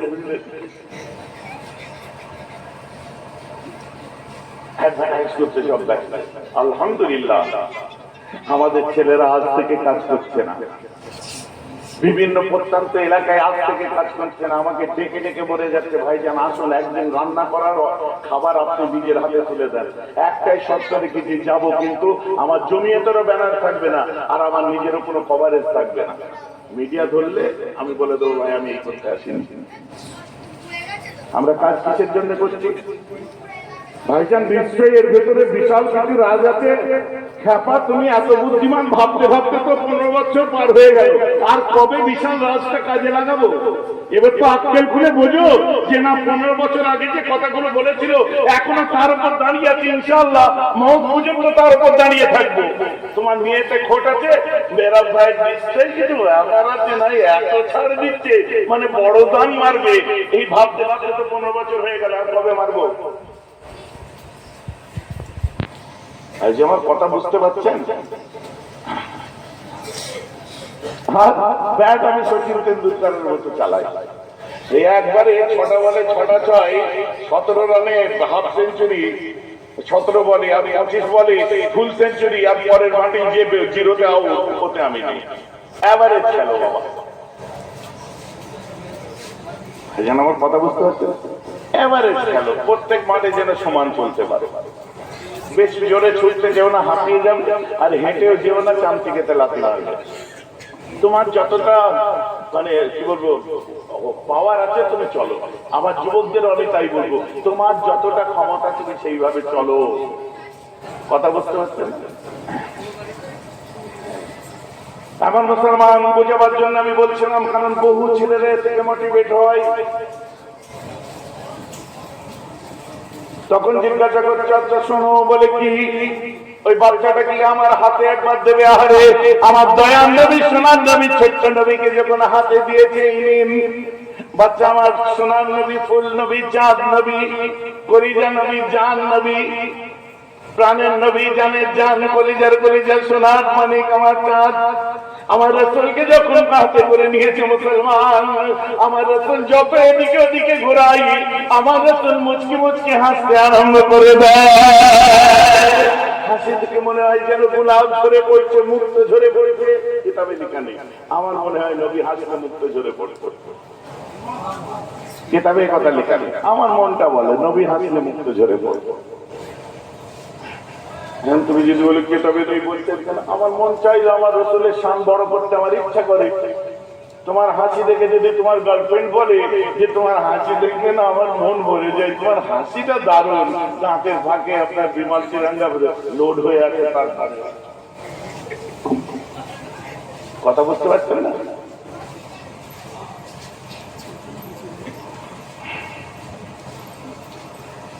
আবার সমাজে এমন মানুষ আছে, এমন মন তার বন্ধ হয়ে গেছে, তার মুখ দিয়ে হাসিও জীবনে বেরোয় না। এমন খোদার বাদ পড়েছে, নিজের ভেতর থেকে ভাবছে আমি আসলে কিচ্ছু নাই। নিজের বাড়িতে নিজের জায়গায় নিজের সাইন্স মজা হয়। চলুন কোলাই ইসলাম শিক্ষা দিচ্ছে, যেটা আল্লাহ রাসূল মুচকি হাসছে, মুখ দিয়ে যেন মুক্ত ঝরে পড়েছে। সুবহানাল্লাহ বলেন। যাদের মন থেকে আসছে তারা বলেন সুবহানাল্লাহ। আমার রাসূল হাসছে, মুক্ত ঝরে পড়ে মুসলমান। আমার রাসূলের পিছন দিকে যখন ঘুরিয়ে দেখে, আমার রাসূলের দুই কাঁধের মধ্যে একটা সুন্দর লাল রঙের আঁচিল দেখতে পাই। জরুল বলেন, আঁচিল বলেন, লাল তিল বলেন, বড় একটু মোটা বড় জায়গা নিয়ে তিলটা লাল রঙের বড় একটা তিল দেখতে পাই। হ্যালো হ্যালো হ্যালো,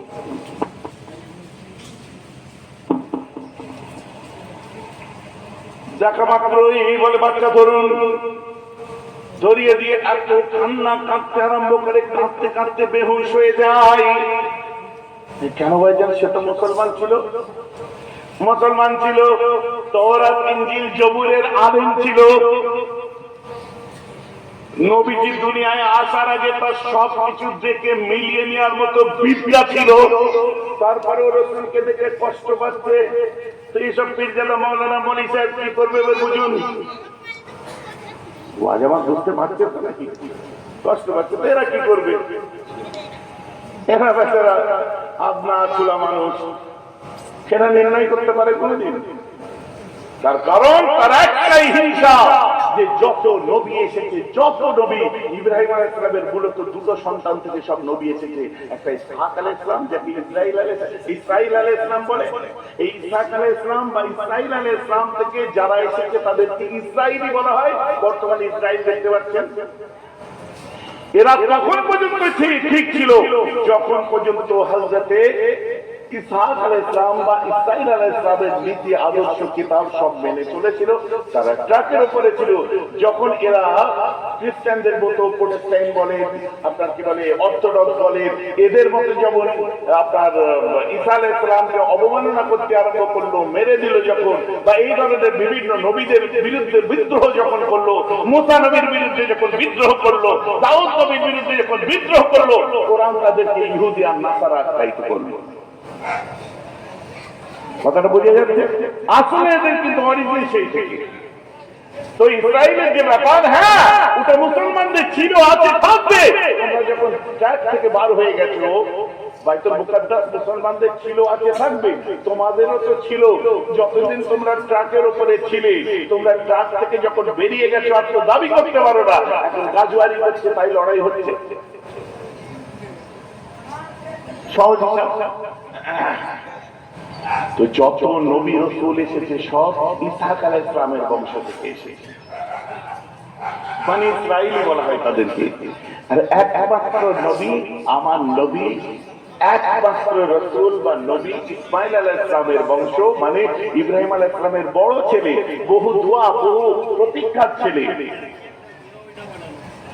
ইসমাঈল আলাইহিস সালামের বংশে একমাত্র সন্তান জন্মেছিল, যিনি নবী হয়েছে, তার নাম হচ্ছে মুহাম্মদুর রাসূল। বলুন সুবহানাল্লাহ। बस लाखों के लाखों में भारी पड़ गया एक हमारा नबी। বলেন সুবহানাল্লাহ। সমস্ত নবীদের সরদার হয়ে গেলেন আমাদের। ঠিক আছে, আসুন। এই দুঃখে ও কান্নায় গড়াগড়ি দিতে আরম্ভ করে দিল। এই যুক্তি গড়াগড়ি দিতে আরম্ভ করলো। এখন আপনি বলেন যে আল্লাহ রাসূলের ঠিক জন্মের রাত্রে যেদিন জন্ম হয়েছে, এই যে খুঁজে খাজে বার করলো, হ্যাঁ ওই রাত্রে এই বাচ্চাটা জন্মেছিল, ওই দিনেতে আমার নবী জন্মাবার জন্য কাবা ঘরের ভেতরের মূর্তিগুলোকে ভেঙে সেজদায় ফেলেছিল কোনো মানুষ না আল্লাহ। তাহলে তুমি পাকামো করছো কেন? নবীর শান বাড়াচ্ছে তো আল্লাহ। আপনি বলুন ওই জন্মের রাত্রিতে সাফা মারওয়া পাহাড়কে যে দুলিয়েছিল, হিলিয়েছিল, কাঁপিয়েছিল, ওটা কোনো মানুষের দ্বারাই সম্ভব? তাহলে কে করেছিলেন? আল্লাহ। আল্লাহ নবীর শানকে সেদিন থেকে তুলতে আরম্ভ করেছে, তুই কেন পাকামো করছিস? আমার কাছে প্রশ্ন বলুন, হেরাক্লিয়াস রোম, যেটাকে আপনার কি বলে রোম সাম্রাজ্য বলা হয়, একটু ইসলামের ভৌগোলিক চিত্র দেখুন। সৌদি আরব, দুঃখিত নাম ভাইজান, কেন দুঃখিত নাম? সৌদ বাদশার নাম, আরব হচ্ছে আরব। এই আরব নাম এসেছিল কাহতান এবং ইয়ারব, ইয়ামানের বাসিন্দা ছিলেন। এই ইয়ারব থেকে আরব নাম হয়েছে। আমরা চেয়েছিলাম যে আরবের দিকে শুয়ে আছে বিশ্বের সেরা তাজমান নবী, ওই আরবের নাম তো মোহাম্মদ আরবি হতে পারত, ওই আরবের নাম তো মুস্তাফায়ে আরব হতে পারত, আহমদে আরব হতে পারত, ওই মুস্তাফার নাম তো হতে পারত আপনার আমার নবীর নামে রাসূলে আরব হতে পারত। কিন্তু তোমরা নবীকে বাদ দিলে কিসের জন্য? কারণ তোমরা ছিলে সেই ইয়াজিদের রাজতন্ত্রে বিশ্বাসী, তাই আমার নবীর নাম বাদ দিয়ে সৌদ বাদশার নাম দিয়েছো, তাই এই নামটাই আমরা দুঃখ পাই। বুঝে গেছে?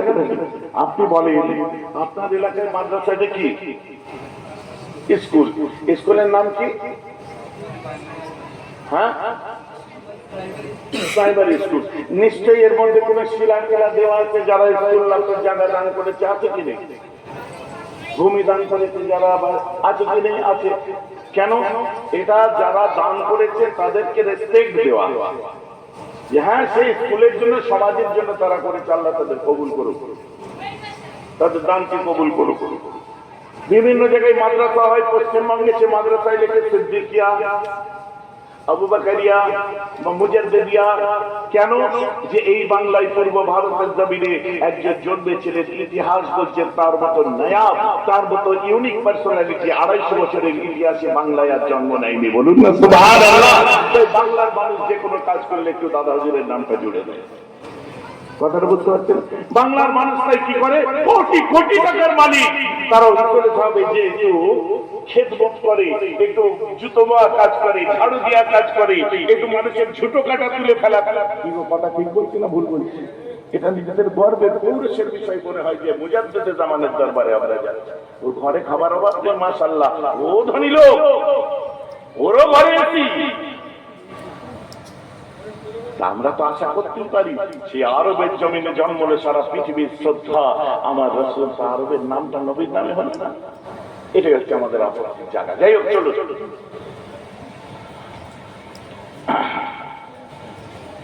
তো আরবের পরে হচ্ছে, আরবের উত্তরে চলে যান।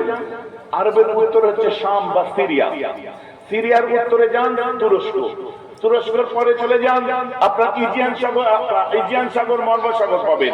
তারপরে চলে যান আপনার, তার মধ্যে আসবে আমুদরিয়া, আসবে সোয়াদরিয়া, আসবে, তারপরে বাসপরাস প্রণালী পাবেন। তারপরে আপনি পার হবেন কি পাচ্ছেন? হেরাক্লিয়াস, রোম, যেটাকে রোমের একটা অংশ, যেটাকে বাইজেন্টাইন বলা হয়, রোমের একটা অংশ যেটাকে বাইজেন্টাইন বলা হয়। আর যেটাকে আমার রাসূল যুদ্ধের কথা বলেছিলেন, কুস্তুনতুনিয়ার যুদ্ধ, এই হচ্ছে রোমের পূর্ব অংশ, যেটাকে কনস্টান্টিনোপল বলা হয় বা কুস্তুনতুনিয়া, যেটাকে বর্তমান বাইজেন্টাইন বলতে পারে, হেরাক্লিয়াস রোমের মধ্যে পড়ে। বুঝতে পেরেছেন? সেই রোম কত দূর, সেখানে অট্টালিকা ভেঙে পড়লো, কি ব্যাপার, অবাক কাণ্ড, কে? আপনি ফেলতে পারবেন না, এটা আল্লাহ করেছেন।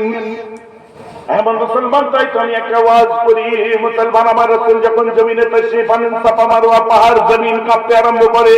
जमीन से पूछे गए क्या बात है, तुम कांप रहे हो, खुशी क्या कर रहे हो? जमीन बोली, मेरे सीने में कदम रखने वाला आज मुझे मेरा अहमद मिल गया। भाई तो बोली, आज हमें हमारा अहमद के पेয়ে গেছে, আমি তো আনন্দ করছি ভাই।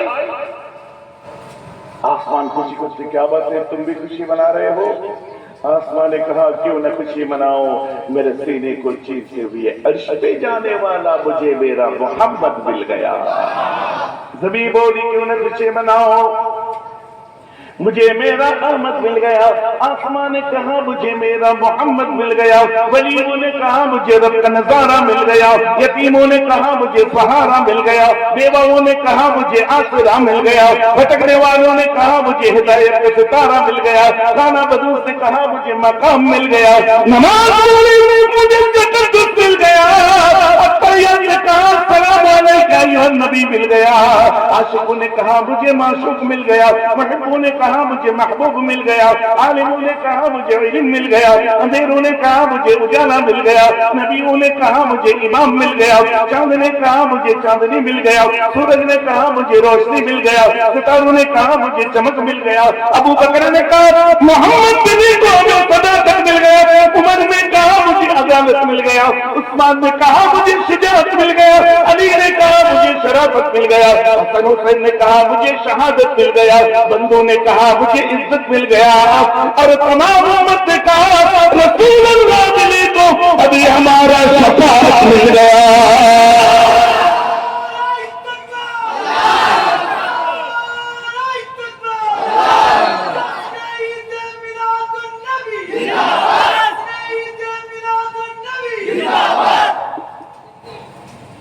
हमारा रसूल দুনিয়ায় তশরিফ এনেছে, সবাই আনন্দ করছে কি করছে না? আপনার আনন্দের বিষয় কি বিষয় না? এখন আপনার রাসূলের মুস্তাফার সন্তান দুনিয়া করছে। এবারে আসুন, আমার রাসূলের উপরে অত্যাচার চলছিল তখনকার দিনে। এত মারতো আমার নবীকে, কখন মাথা ফাটিয়ে দিচ্ছে, পিঠ ফাটিয়ে দিচ্ছে, হাত পা ভেঙে দিচ্ছে। একসময় আমার রাসূল এই কষ্টের মধ্যে আমার নবীর নবুয়তের 10ম বছর যখন এসে পৌঁছায়, সেই বছরটা ছিল আল্লাহ রাসূলের পুরো দুঃখের বছর, যেটাকে বলা হয় নবীর দুঃখের বছর। কারণ ওই বছরেই আমার রাসূলের চাচা ইন্তেকাল করলেন, আবু তালিব, প্রাণপ্রিয় চাচা। আর ওই বছরই আমাদের আম্মা ইন্তেকাল করলেন, আম্মা খাদিজা। নবীজিকে কিচ্ছু ভালো লাগছিল না। আল্লাহ রাসূল কি করলেন, যে এই মুহূর্তে আমায় চলে যেতে হবে একটা জায়গায়, সেটা হচ্ছে আমার মায়ের দেশ, কিমা দুধমা হালিমার দেশ, হালিমা তো সাদিয়া তানার দেশে চলে গেলেন, সেটা হচ্ছে তায়েফ। আমার নবী তায়েফে চলে গেলেন, যে আমার মায়ের দেশ যাই, এরা যা জ্বালাচ্ছে এখানে আমার মনটাও ভালো লাগছে না, খাদিজাও নেই, চাচাও নেই, কি আর আমার আছে। বড় কঠিন অবস্থা, মনে ব্যথা। যখন আমার রাসূল একজন খাদেমকে সাথে নিয়ে, আমার রাসূলের ছায়া সঙ্গী যিনি ছিলেন, তার নাম হচ্ছে যায়েদ বিন হারেসা। আমার নবীর সর্বকালের সব সময়ের সাথী ছিল, আমার নবীর খাদেম ছিল এবং পোষ্যপুত্র ছিল। যায়েদ বিন হারেসা তাকে সাথে নিয়ে বলে, যায়েদ চল আমরা যাই, তায়েফে যাই। মনের খুব কঠিন অবস্থা। আম্মা ফাতেমা মার খেয়েছে, সবাই মার খেয়েছে, গরুর তেল কিনছে, আর আমাকে কিছু ভালো লাগছে না, এবার আমি চলে যাই, আমার কিছুই ভালো লাগছে না, এবার ব্যাপার চলছে। আমার রাসূল যখন গেলেন, যাওয়ার পরে তায়েফের সম্ভ্রান্ত একটা পরিবারের মধ্যে গেলেন, ধনী লোক। তাদেরকে যে বললেন, ভাই আমি এসেছি একটা কাজ করতে, এটা আমার মায়ের দেশ। বলে কি? বুঝে দেখো, আল্লাহ ছাড়া কোনো মাবুদ নেই, তোমরাও এটা স্বীকার করে নাও, আর আমি হচ্ছে আল্লাহর রাসূল, এটাকেও তোমরা মেনে নাও। তখন বলছে, ওহো, মক্কায় একজন বেরিয়েছে শুনেছিলাম, এটা তাহলে তুমি? এটা তাহলে তুমি? আপনারা মানবেন না, আমাকে অসম্মান করবেন না, আপনারা মানবেন না, মানবেন না। তবে একটাই জোরহাট করে বলছি, আপনাদের কাছে একটা অনুরোধ করছি, একটা রিকোয়েস্ট করছি, যে আপনি যদি না মানেন অসুবিধা নেই, এই কথাটার পাঁচখান করবেন না, একই আমার উপর বড় জুলুম চলছে। ঠিক আছে, আল্লাহ রাসূল আর আপনার কি বলে যায়েদ বিন হারেসা সেই বাড়ি থেকে বার হলো। আর ওই বাড়ির একটা মেয়ে ছিল, যে হচ্ছে আবু জেহেলের বাড়ির মেয়ে, ওই বাড়ির বউ হয়েছে। নবীজি বেরোতেই ঢেলা পিটিয়ে দিল, এই মক্কার সেই মানুষটা এখানে এসেছে রে, আমাদের ধর্ম পাল্টাতে বলছে, এই বলছে সেই বলছে, একটা কি বলবো, একটা সাম্প্রদায়িক ইস্যু করে দিল।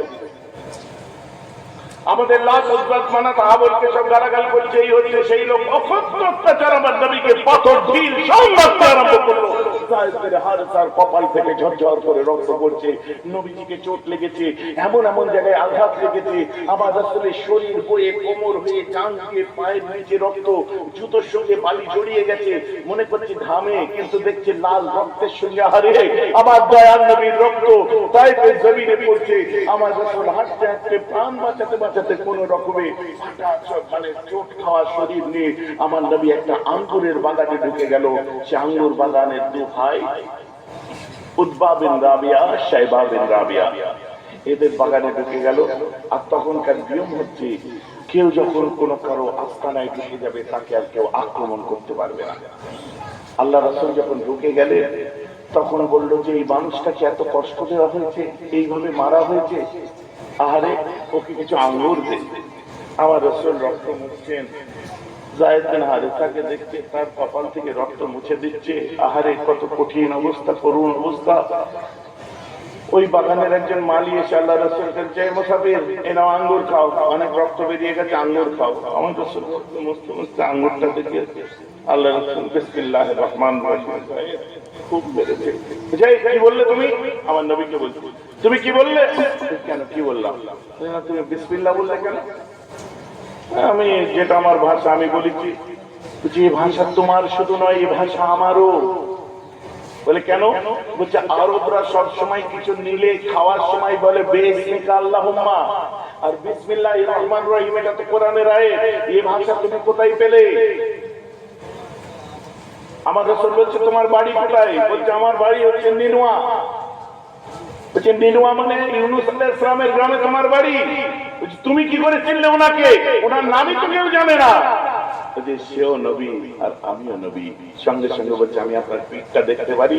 পিঠটা দেখে ঝরঝর করে কাঁদতে কাঁদতে বলল, আনাশহাদু আন্নাকা নবিয়ান, আমি সাক্ষী আপনি নবী, আপনার পিঠে মোহরে খতরে নবুয়ত আছে, আমাকে মুসলমান করে দিন। বলুন না সুবহানাল্লাহ। অনেক ক্ষেত্রে আলোচনা আসে যে ইসলাম তো তরবারির দ্বারা এসেছে, ইসলাম তো আপনার পত্থরবাজি করে এসেছে, ইসলাম তো অস্ত্রের দ্বারা এসেছে, ইসলাম তো লুঙ্গিওয়ালা এসে ওলারে নিয়ে এসেছে।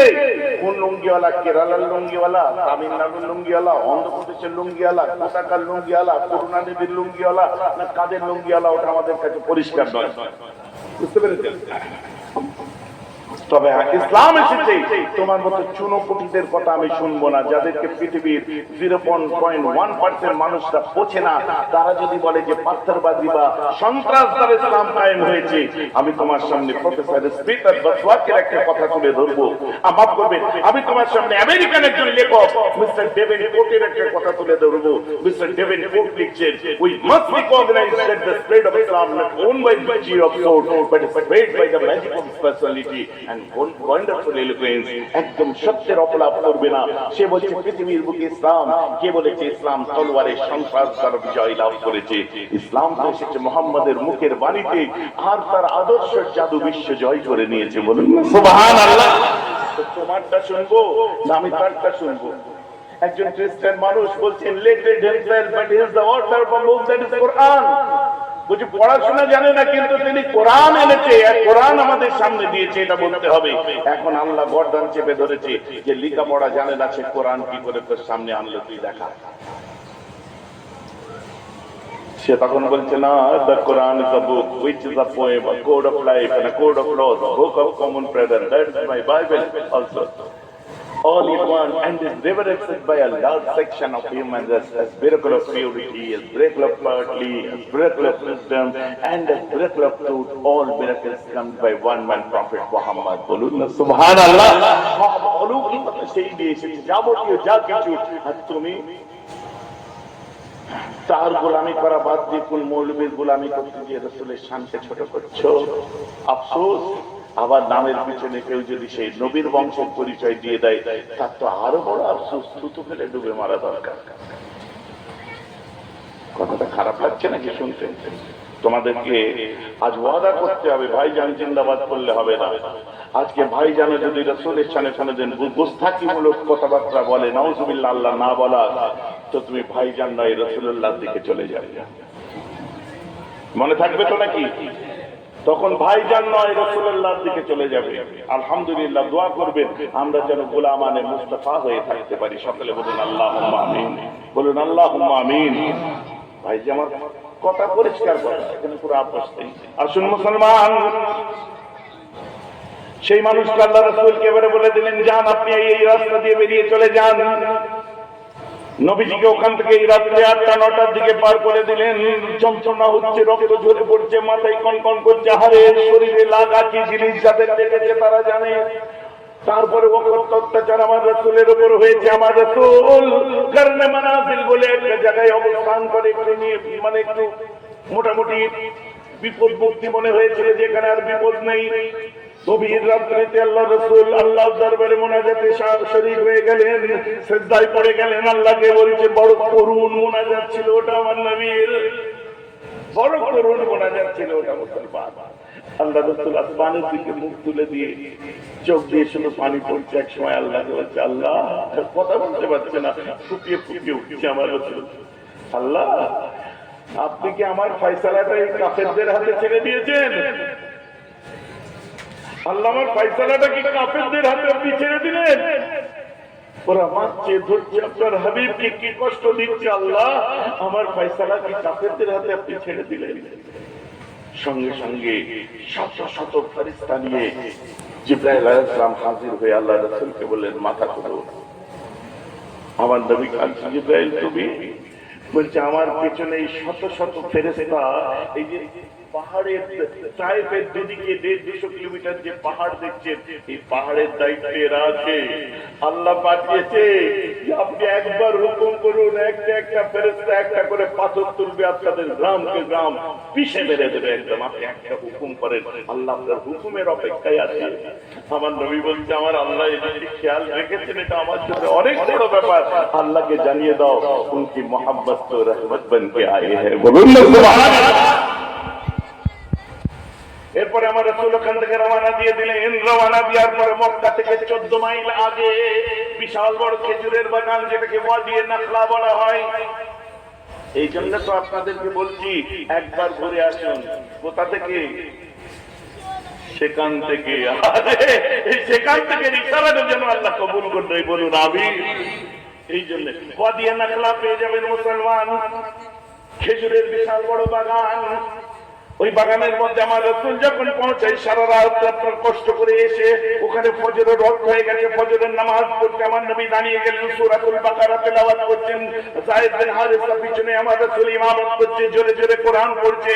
ওই সময় আসমান দিয়ে একদল জিন উড়ে যায়, যার সংখ্যা কেউ বলছে 20 জন, কেউ বলছে 9 জন।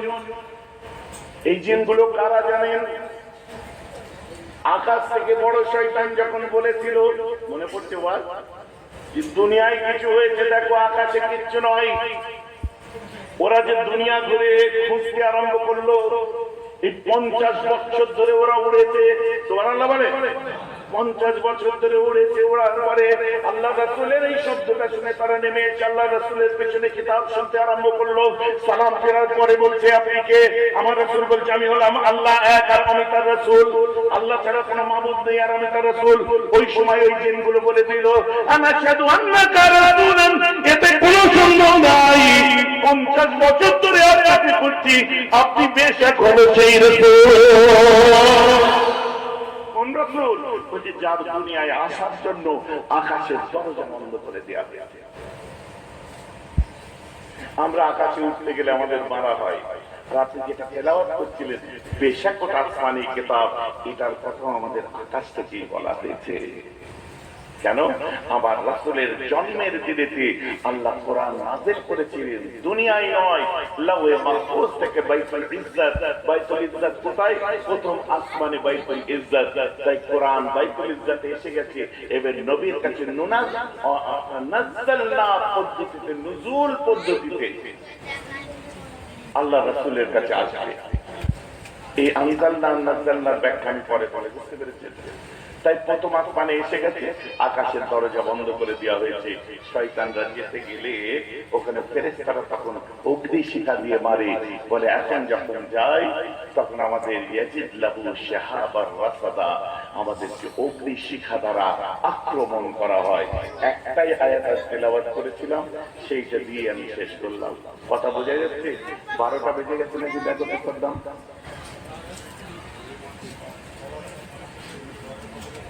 হ্যাঁ, সময় কোথা দিয়ে গেল বুঝতে পারলেন? বোঝা গেল কি? একে বলে আশিক, এদেরকে বলে যে আমার নবীর আলোচনা শুনতে শুনতে শুনতে শুনতে কখন যে জলসার টাইম শেষ হয়ে গেছে কারো খেয়াল নেই। মনে হলো আমি এক্ষুনি এসে বসেছি, তাই তো হাকিকাতে এক্ষুনি বসেছি, কারণ নবীর শান যতই আলোচনা করেন অনেক কম হয়। তাই যতটুকু বললাম মনে তো থাকবে না আমি জানি, কারণ সুর টানের ওয়াজ নয় এটা। আমি জানি এত নাম ঘটনা, এত সাল, এত এইসব মনে থাকে নাকি? 1453 হিজরিতে ইস্তাম্বুল জয় হয়ে আপনার কি বলে আপনার অটোমান সাম্রাজ্যের আপনার শাসক দ্বিতীয় মোহাম্মদ, তিনি জয় করে রোম জয় করেছে, ইস্তাম্বুল জয় করেছে। মনে থাকবে কোন সালে? না, কিন্তু ইসলামের ইতিহাসগুলো যে সঠিক এটা তো মাথায় ঢুকে গেল। কোরআন পিরামিডের কথা বলেছে, আমরা দেখছি কোরআন বলছে মারাজাল বাহরাইনি ইয়ালতাকিয়ানে বাইনাহুমা বারযাখুন লা ইয়াবগিয়ান, দুটো সমুদ্র বয়ে যাচ্ছে, তার মধ্যে কোনো বা আপনার কি বলে পর্দা দেয়া নেই, কিন্তু দেওয়াল দেয়া নেই, কিন্তু একটা আরেকটার সঙ্গে মিলছে না। এটা ইউটিউবে আমরা দেখেছি দুরকম পানি, মিঠা পানি খারাপ পানি দেখেছি আমরা, নীল নদ তেমনি নদ দেখেছি আমরা, কোন পানি মিশছে। আল্লাহ কোরআনে বলেছে, আল্লাহ কোরআনে আপনার কি বলে ফেরাউনের কথা বলেছে, মিশরের জাদুঘরে আজও ফেরাউন আছে। আল্লাহ কোরআনে বলেছেন লুলু ইয়াখরুজু মিনহুমাল লুলু ওয়াল মারজান, ওখান থেকে লুলু আর মারজান বার হয় কোথায়? সমুদ্রের নিচ থেকে। সাগর ছেঁচা মানিক আপনারা দেখেননি, যত পাথর বার হচ্ছে, প্রবাল বার হচ্ছে, এই বার হচ্ছে, কত কিছু, সব তো কোরআনে আছে। মানুষ সৃষ্টির রহস্য কি কোরআন বলেনি? বিসমিল্লাহির রহমানির রহিম, সুম্মা খালাকনাল দুফাতা আলাকাতান ফাখালাকনাল আলাকাতা মুদগাতান ফাখালাকনাল মুদগাতা ইযামান ফাকাসাইনাল ইযামা লাহমা। কোরআন বলছে না আমাদের সৃষ্টির রহস্য যেটা বলছে? মেডিকেল সায়েন্স ও ঠিক একই কথা বলছে যে এইভাবেই মানুষ সৃষ্টি হয়েছে। জোরে বলেন সুবহানাল্লাহ। অতএব আপনি কত আধুনিক ধর্মে জন্মগ্রহণ করেছেন, আপনি তো নিজেই বুঝে উঠতে পারেননি। কাজের ফাঁকে বোঝার টাইম আছে। শনিবার দিন বাড়ি আসবো, সোমবার দিন সকালে চলে যাবো, বুঝবে কবে? কথা বলছেন কাজের চাপ, কিন্তু তারপরেও তো সময় বার করতে হবে। আর বার করে মোবাইলে বক্তার ড্রেস পছন্দ, তার ওয়াজ পছন্দ, বক্তার স্টেজ পছন্দ, তার ওয়াজ পছন্দ, বক্তা হুমড়া চুমড়া, তার ওয়াজ পছন্দ। কথা বুঝতে পারছেন? আপনি শোনেন একটা কথা বলি, বাংলাদেশে আমি যে দেখেছি বহু বক্তা উর্দুতে ওয়াজ করে, কারণ তারা বাংলা জানে না। আমেরিকায় যাচ্ছে, ইন্দোনেশিয়ায় যাচ্ছে, লন্ডনে যাচ্ছে, যে বাংলায় ওয়াজ করছে তারা ইংলিশ জানে না, অনেক, আবার অনেকে জানে।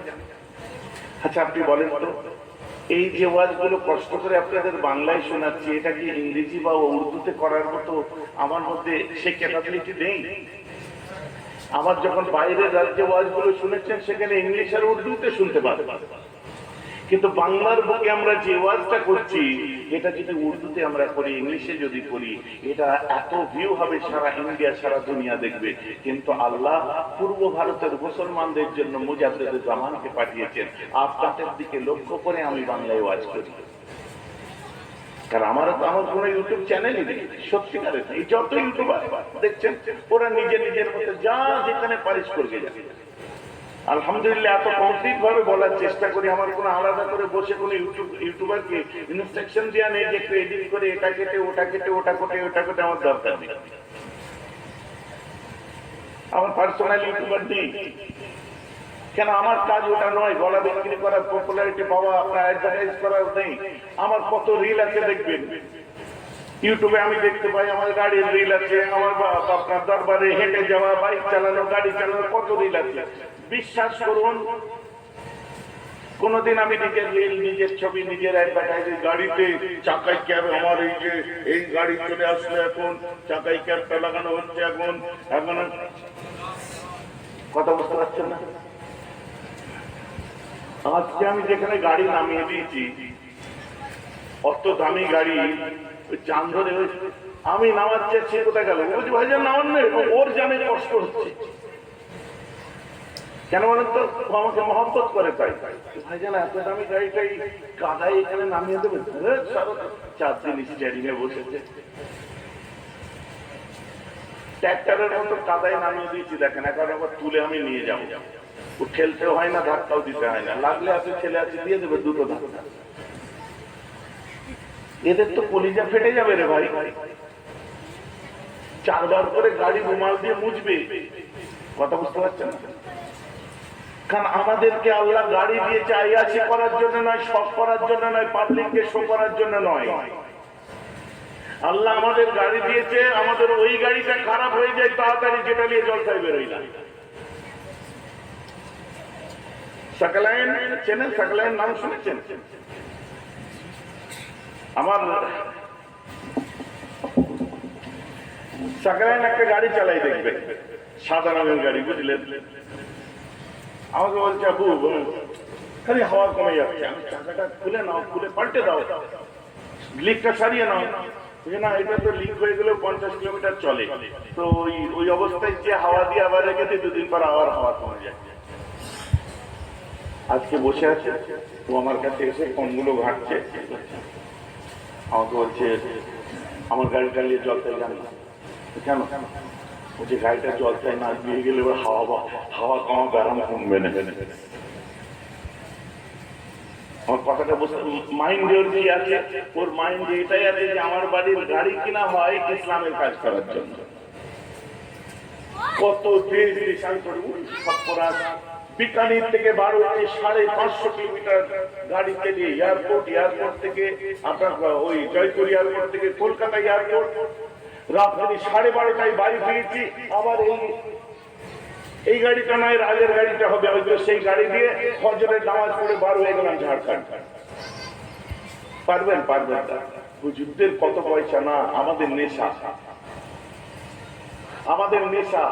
তোমাদেরকে আল্লাহ, আমার ছোটটা মিনাজ ভাই, শফি ভাই আপনি জিজ্ঞেস করেন, সারা রাত জেগে এসে গাড়িতে কোথায় শব্দ হচ্ছে, রাত 2টোর সময় শফি ভাইয়ের গ্যারেজের সামনে গাড়ি লাগিয়ে দিয়ে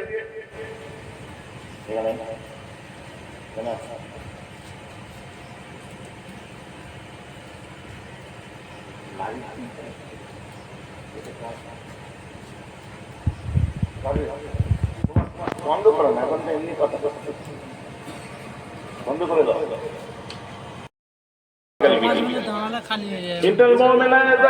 যখন কোন মোমেন গুনাহ করে ফেলে, কানাত মুত্তাকুন সাওদাউ ফি কলবিহি, তার কলবটা সিয়া হয়ে যায়, কালো। সাওদা আফওয়াদের বহুবচন হচ্ছে সাওদাউ ফি কলবিহি, তার কলবের মধ্যে কালো দাগ পড়ে যায়। তখন সেটা পরিষ্কার করতে হবে কি করে? আমার নবী বলেন ফাইন তাবা ওয়াস্তাগফারা, তওবা করবে এবং ইস্তিগফার করবে, সুকিলা কলবুহু, তাদের কলবগুলো আবার পরিচ্ছন্ন হয়ে যাবে। বলুন না সুবহানাল্লাহ।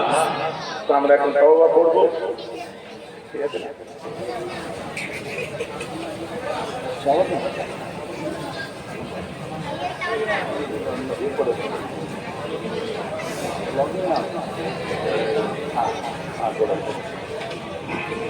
ঠিক আছে, সকলে বিসমিল্লাহর সঙ্গে ফাতিহা পড়েছেন, তো এখন মুনাজাত হবে।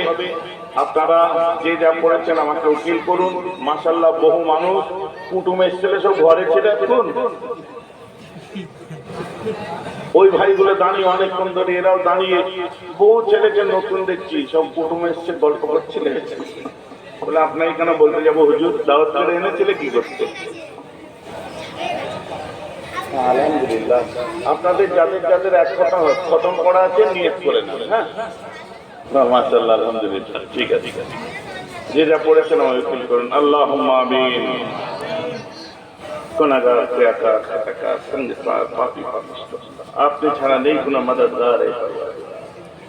আমরা পাহাড় পর্বত নদ নদী হাজার সাজার জিন্নু বাশার কোন মাদার কবরে দিয়ে আমরা চাই না আল্লাহ।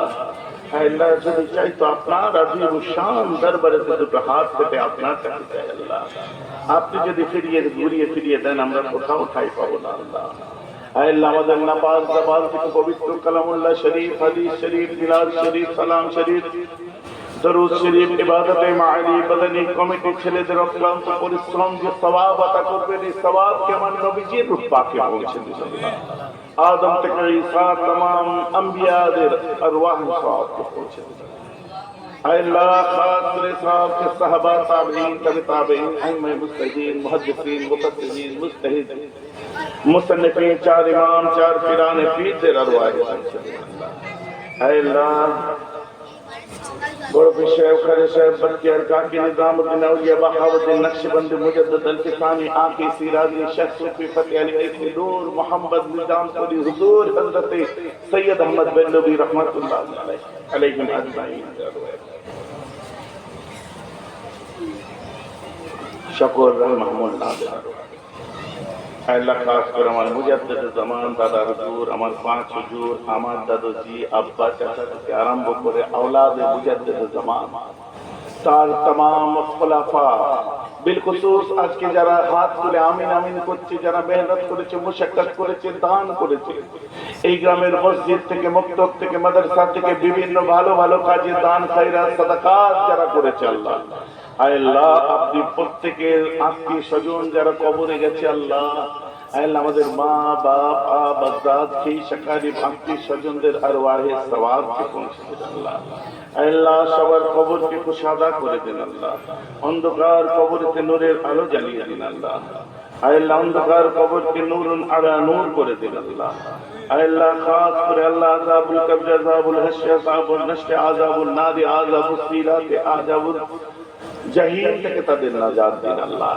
আল্লাহ হুজুর নবী পাকের শাফাত তাদের নসিব করে দিন আল্লাহ জান্নাতুল ফিরদাউস তাদের নসিব করুন আল্লাহ যারা হায়াতে আছে আল্লাহ আমাদের মা বাপ আবাদ আত্মীয় স্বজন প্রিয়জন আপনজন নিজজন যে যেখানে আছে আল্লাহ প্রত্যেকে অসুস্থ যারা আছে আল্লাহ শাফা করলে ইনায়াত করে হায়াতকে দারাজ করে দিন আল্লাহ আল্লাহ খাস করে আমার মায়ের হায়াতকে দারাজ করে দিন আল্লাহ আল্লাহ দু তিন দিন হলো আম্মা শরীরটা অসুস্থ আল্লাহ আম্মাকে ভালো করে দেন আল্লাহ আগের মতো আম্মাকে করে দেবেন আল্লাহ আল্লাহ আমার বড় চাচি আল্লাহ এইভাবে আল্লাহ আমার যত চাচি আম্মা জান ফুফু না জানরা আছে বুবু জান ভাই জানরা আছে আল্লাহ সাথে সাথে আমার সমস্ত ভাইদের আব্বা আম্মা আত্মীয় স্বজন যারা অসুস্থ আছে আল্লাহ শাফা করলে ইনায়াত করুন আল্লাহ বাপ তুলে নিয়ে আবার মা তুলে নেবেন না আল্লাহ আল্লাহ আমাদের যাদের আব্বা আছে মা নেই মা আছে আব্বা নেই আল্লাহ তাদের আরো আরো হায়াতকে দারাজ করে দিন আল্লাহ আল্লাহ তাদেরকে তুলে নিয়ে আমাদেরকে নতুন করে আবার একবার ইতি করবেন না আল্লাহ আল্লাহ আমাদের স্ত্রী কন্যা ছেলে মেয়ে বাচ্চা কাচ্চা প্রত্যেকের হায়াত কিসমতকে দারাজ করুন আল্লাহ আল্লাহ খাস করে আমাদের মধ্যে আল্লাহ যারা বিপদগ্রস্ত বিপদ থেকে উদ্ধার করুন আল্লাহ ঋণগ্রস্ত ঋণ থেকে উদ্ধার করুন কন্যাদায়গ্রস্ত কন্যাদায়গ্রস্ত থেকে উদ্ধার করুন আল্লাহ আপনি সকলকে কবুল করে দিন সকলের জান মাল ইজ্জত আবরুকে হেফাজত করুন আল্লাহ আপনি আমাদের নামাজি মুত্তাকি পরহেজগার দিনদার আল্লাহ ওয়ালা করে দিন আল্লাহ আল্লাহ আমাদের মা বোনগুলোকে আলেমা আমিলা হাফেজা সালেহা বানিয়ে দিন আল্লাহ আল্লাহ তাদেরকে আপনি কবুল করুন আল্লাহ আল্লাহ আমাদের ভাইরা মা বোনেরা কমিটির ছেলেরা যারা এই হাত তুলে আমিন আমিন করছে আল্লাহ আমাদের সবাইকে আপনি কবুল করে দিন আল্লাহ আল্লাহ মওতের সময় কালমা শরীফের সাথে খাতিমা বিল খায়র করবেন আল্লাহ আল্লাহ আপনি আমাদের সকলকে কবুল করুন উফাউযিদু আমরি ইলাল্লাহ সব আপনার হাতে ছেড়ে দিলাম নিশ্চয় আপনি বান্দাদেরকে দেখতে পান ইন্নাল্লাহ বাসীরুম বিল ইবাদ সকলে মিলে পড়ুন রব্বানা যালামনা আনফুসানা ওয়া ইন লাম তাগফির লানা ওয়া তারহামনা লানাকুনান্না মিনাল খাসিরিন রব্বানা যালামনা আনফুসানা ওয়া ইন লাম তাগফির লানা ওয়া তারহামনা লানাকুনান্না মিনাল খাসিরিন রব্বানা ظلمنا أنفسنا وإن لم تغفر لنا وترحمنا لنكونن من الخاسرين ربنا آتنا في الدنيا حسنة وفي الآخرة حسنة وقنا عذاب النار وادخلنا الجنة مع الأبرار ইয়া আজিজ ইয়া গফফার, সকলে মিলে বলুন ইয়া রাব্বাল আলামিন। সাল্লাল্লাহু আলাইহি লা ইলাহা ইল্লাল্লাহ। আসসালামু আলাইকুম। আমি সালাম দিলাম, জবাব দিয়েছেন, হাত মেলাবেন না। আসসালামু আলাইকুম। মাশাআল্লাহ, হাত মেলাবেন না। হ্যাঁ।